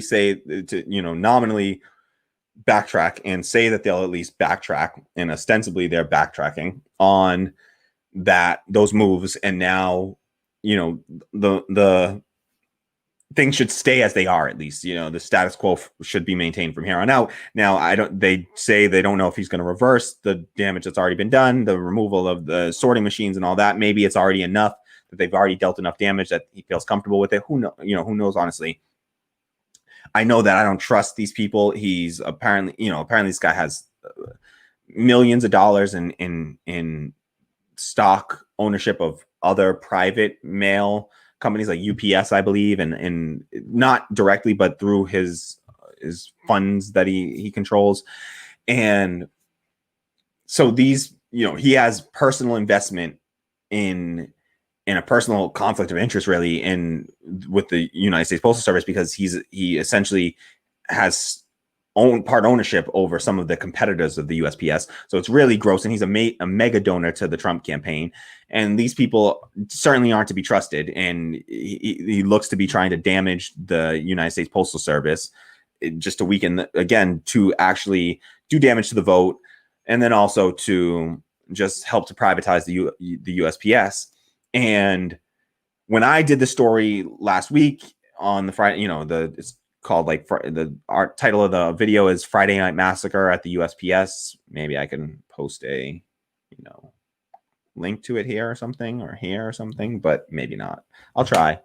And it's called, so it's Friday Night Massacre at USPS. And in that video, I talked about how my focus was really on the Republicans and the damage that the Republican Party has dealt to the United States Postal Service over time, and trying to connect this and historicize it and connect it to the longtime effort of what I was saying was the Republican Party to deal damage to the United States Postal Service in order to weaken it, and ultimately to make it easier to weaken it enough so that it can be privatized. And I was incorrect in stating that. In fact, thanks to Lee Camp and a video that I watched just this morning of Lee Camp reporting on this, he clarified for me that it actually wasn't just a Republican effort. This was a bipartisan effort to destroy the United States Postal Service.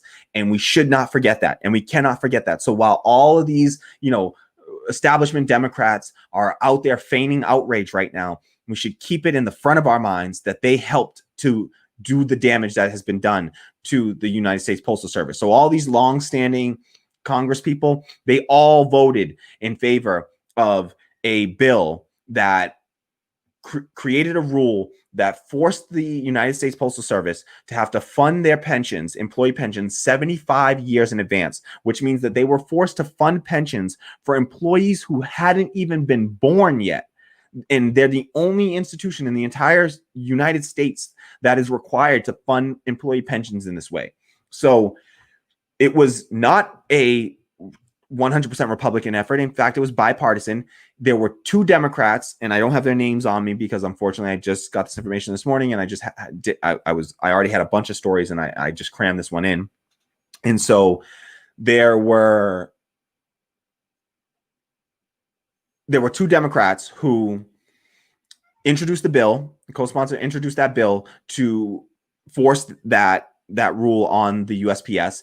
And then the actual legislation was voted on in Congress and was unanimously 100% voted in favor of by the Democrats in Congress. And so all Democrats, and including Bernie Sanders also voted in favor of this bill to force the USPS to fund 75 years of pensions in advance. And I don't know what their reasoning behind it was. Honestly, I respect Bernie in a lot of ways, but he makes mistakes. He's voted incorrectly on legislation in the past. He is not perfect. He's not a deity, and he is prone to making mistakes like anyone else. And so I could see how this could be used politically to frame it as, oh, well, if you don't vote in favor of this bill, you're anti-worker. Now, I would like to see somebody principled enough and with enough foresight to stand up and push back against that and say, no, it's not anti-worker to say you don't have to fund it 75 years in advance. I understand it's saying fund your employee pension program, right? It should always be funded for, I don't know how many ever employees you have that are coming up for pension, for pension soon. You should have to guarantee that. And there's, 10 years in advance, 20 years in advance. But the number shouldn't be 75. And whatever the number is, it should apply to every single institution and company, private and public. And so this is, the doing that to the USPS was uniquely damaging to the United States Postal Service, and they should have had the foresight to know that in advance and not make that mistake. And so it's not just the Republicans that have been destroying the United States Postal Service. We need to be clear. The Democrats had a major hand in that and played a major role in that, and they all voted in favor of the legislation that ultimately brought us to this point where it's weakened so much that they can do this. It's been under attack since then, and they've been able to point to it and say, look, it's not working out well, and people have start to actually be propagandized to and start believing that, well, I guess this means that the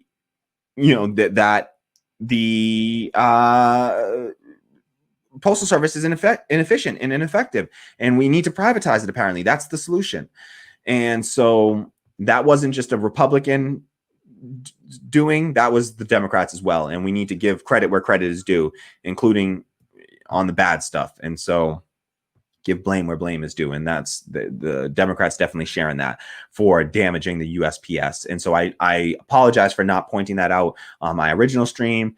And I just wanted to clarify that and make that correction now that, we're revisiting this topic. So, all right, that is that. Moving along.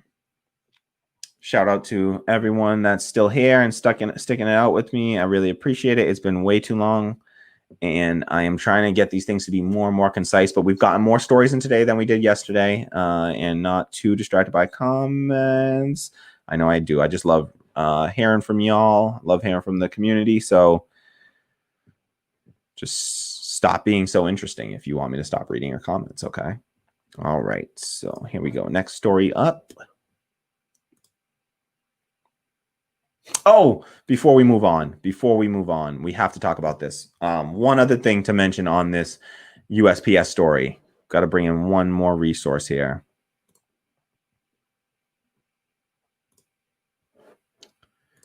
Okay.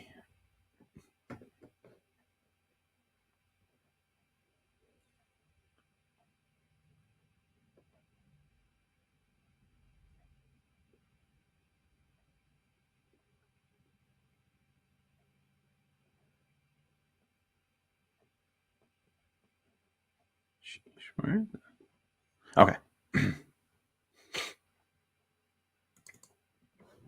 This is from ABC News, and it says here, after House Speaker Nancy Pelosi said over the weekend she would call the House back this week, a senior House Democratic aide told ABC News Monday that the House is expected to vote Saturday on a measure that will include $25 billion in new funding for the post office. So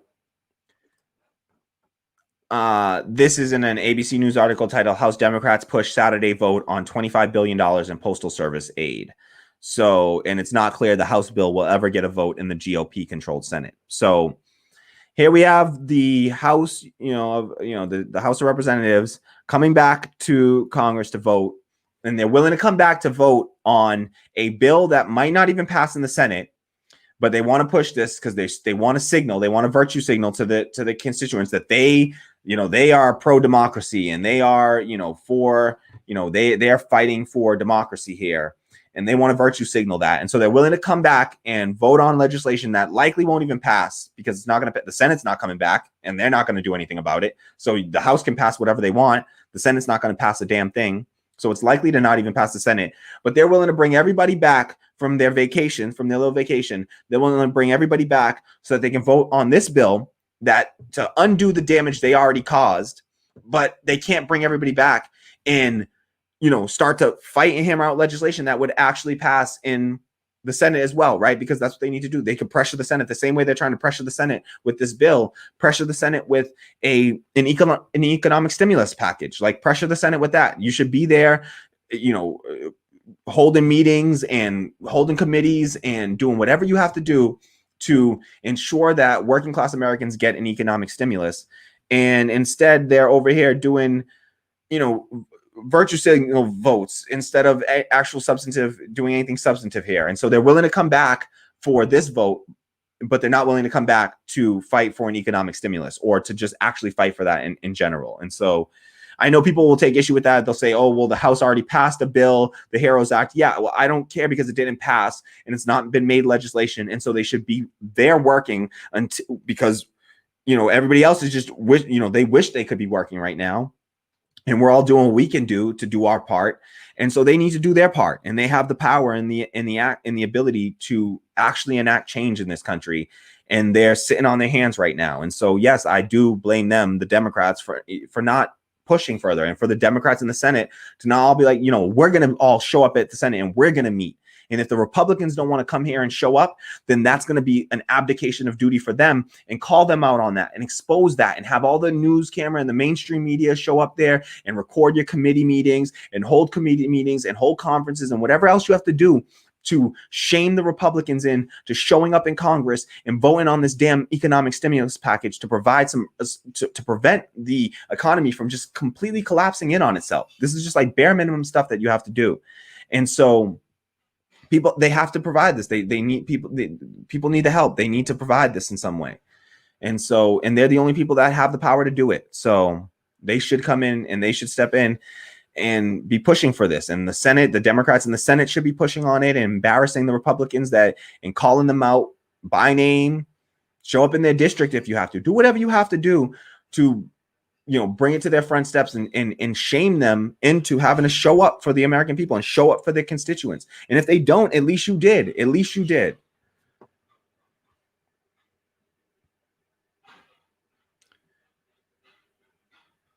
All right. So I do have some other stories I want to get to so bad, but unfortunately, let me be real. My roommate just got home and I think he's doing some dishes in the background there. And so there's going to be some noise being made here for a while.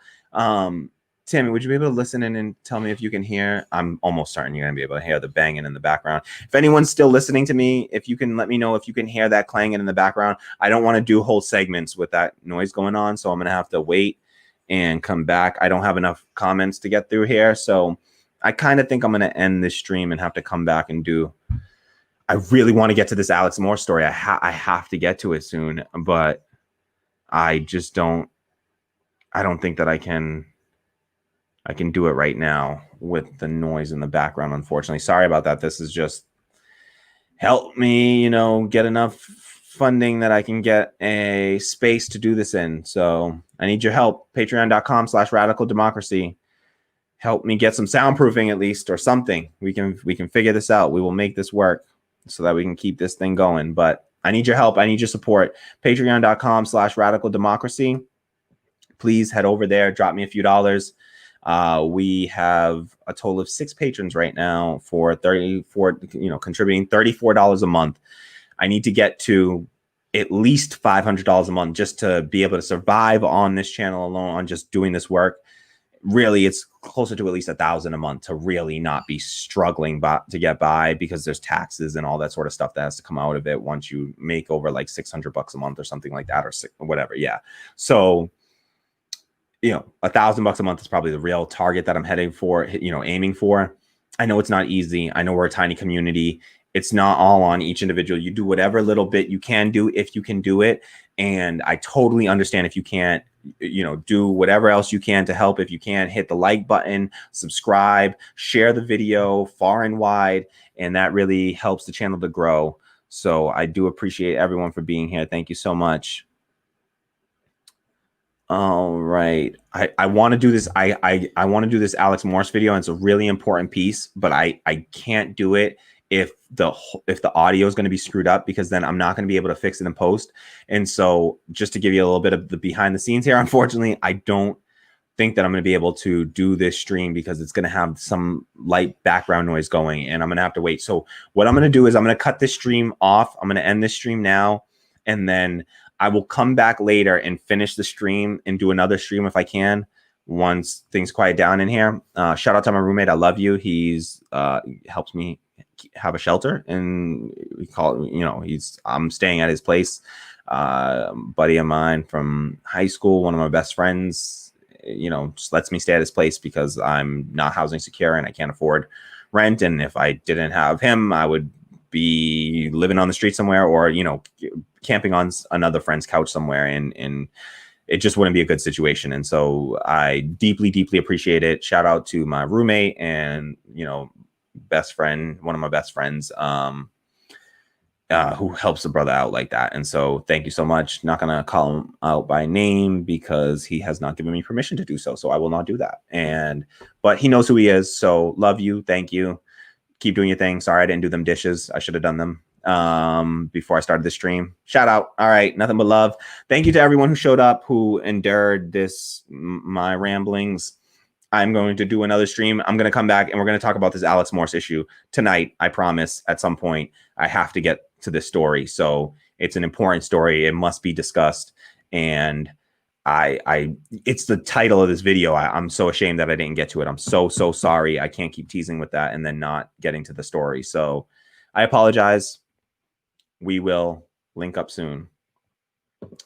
All right.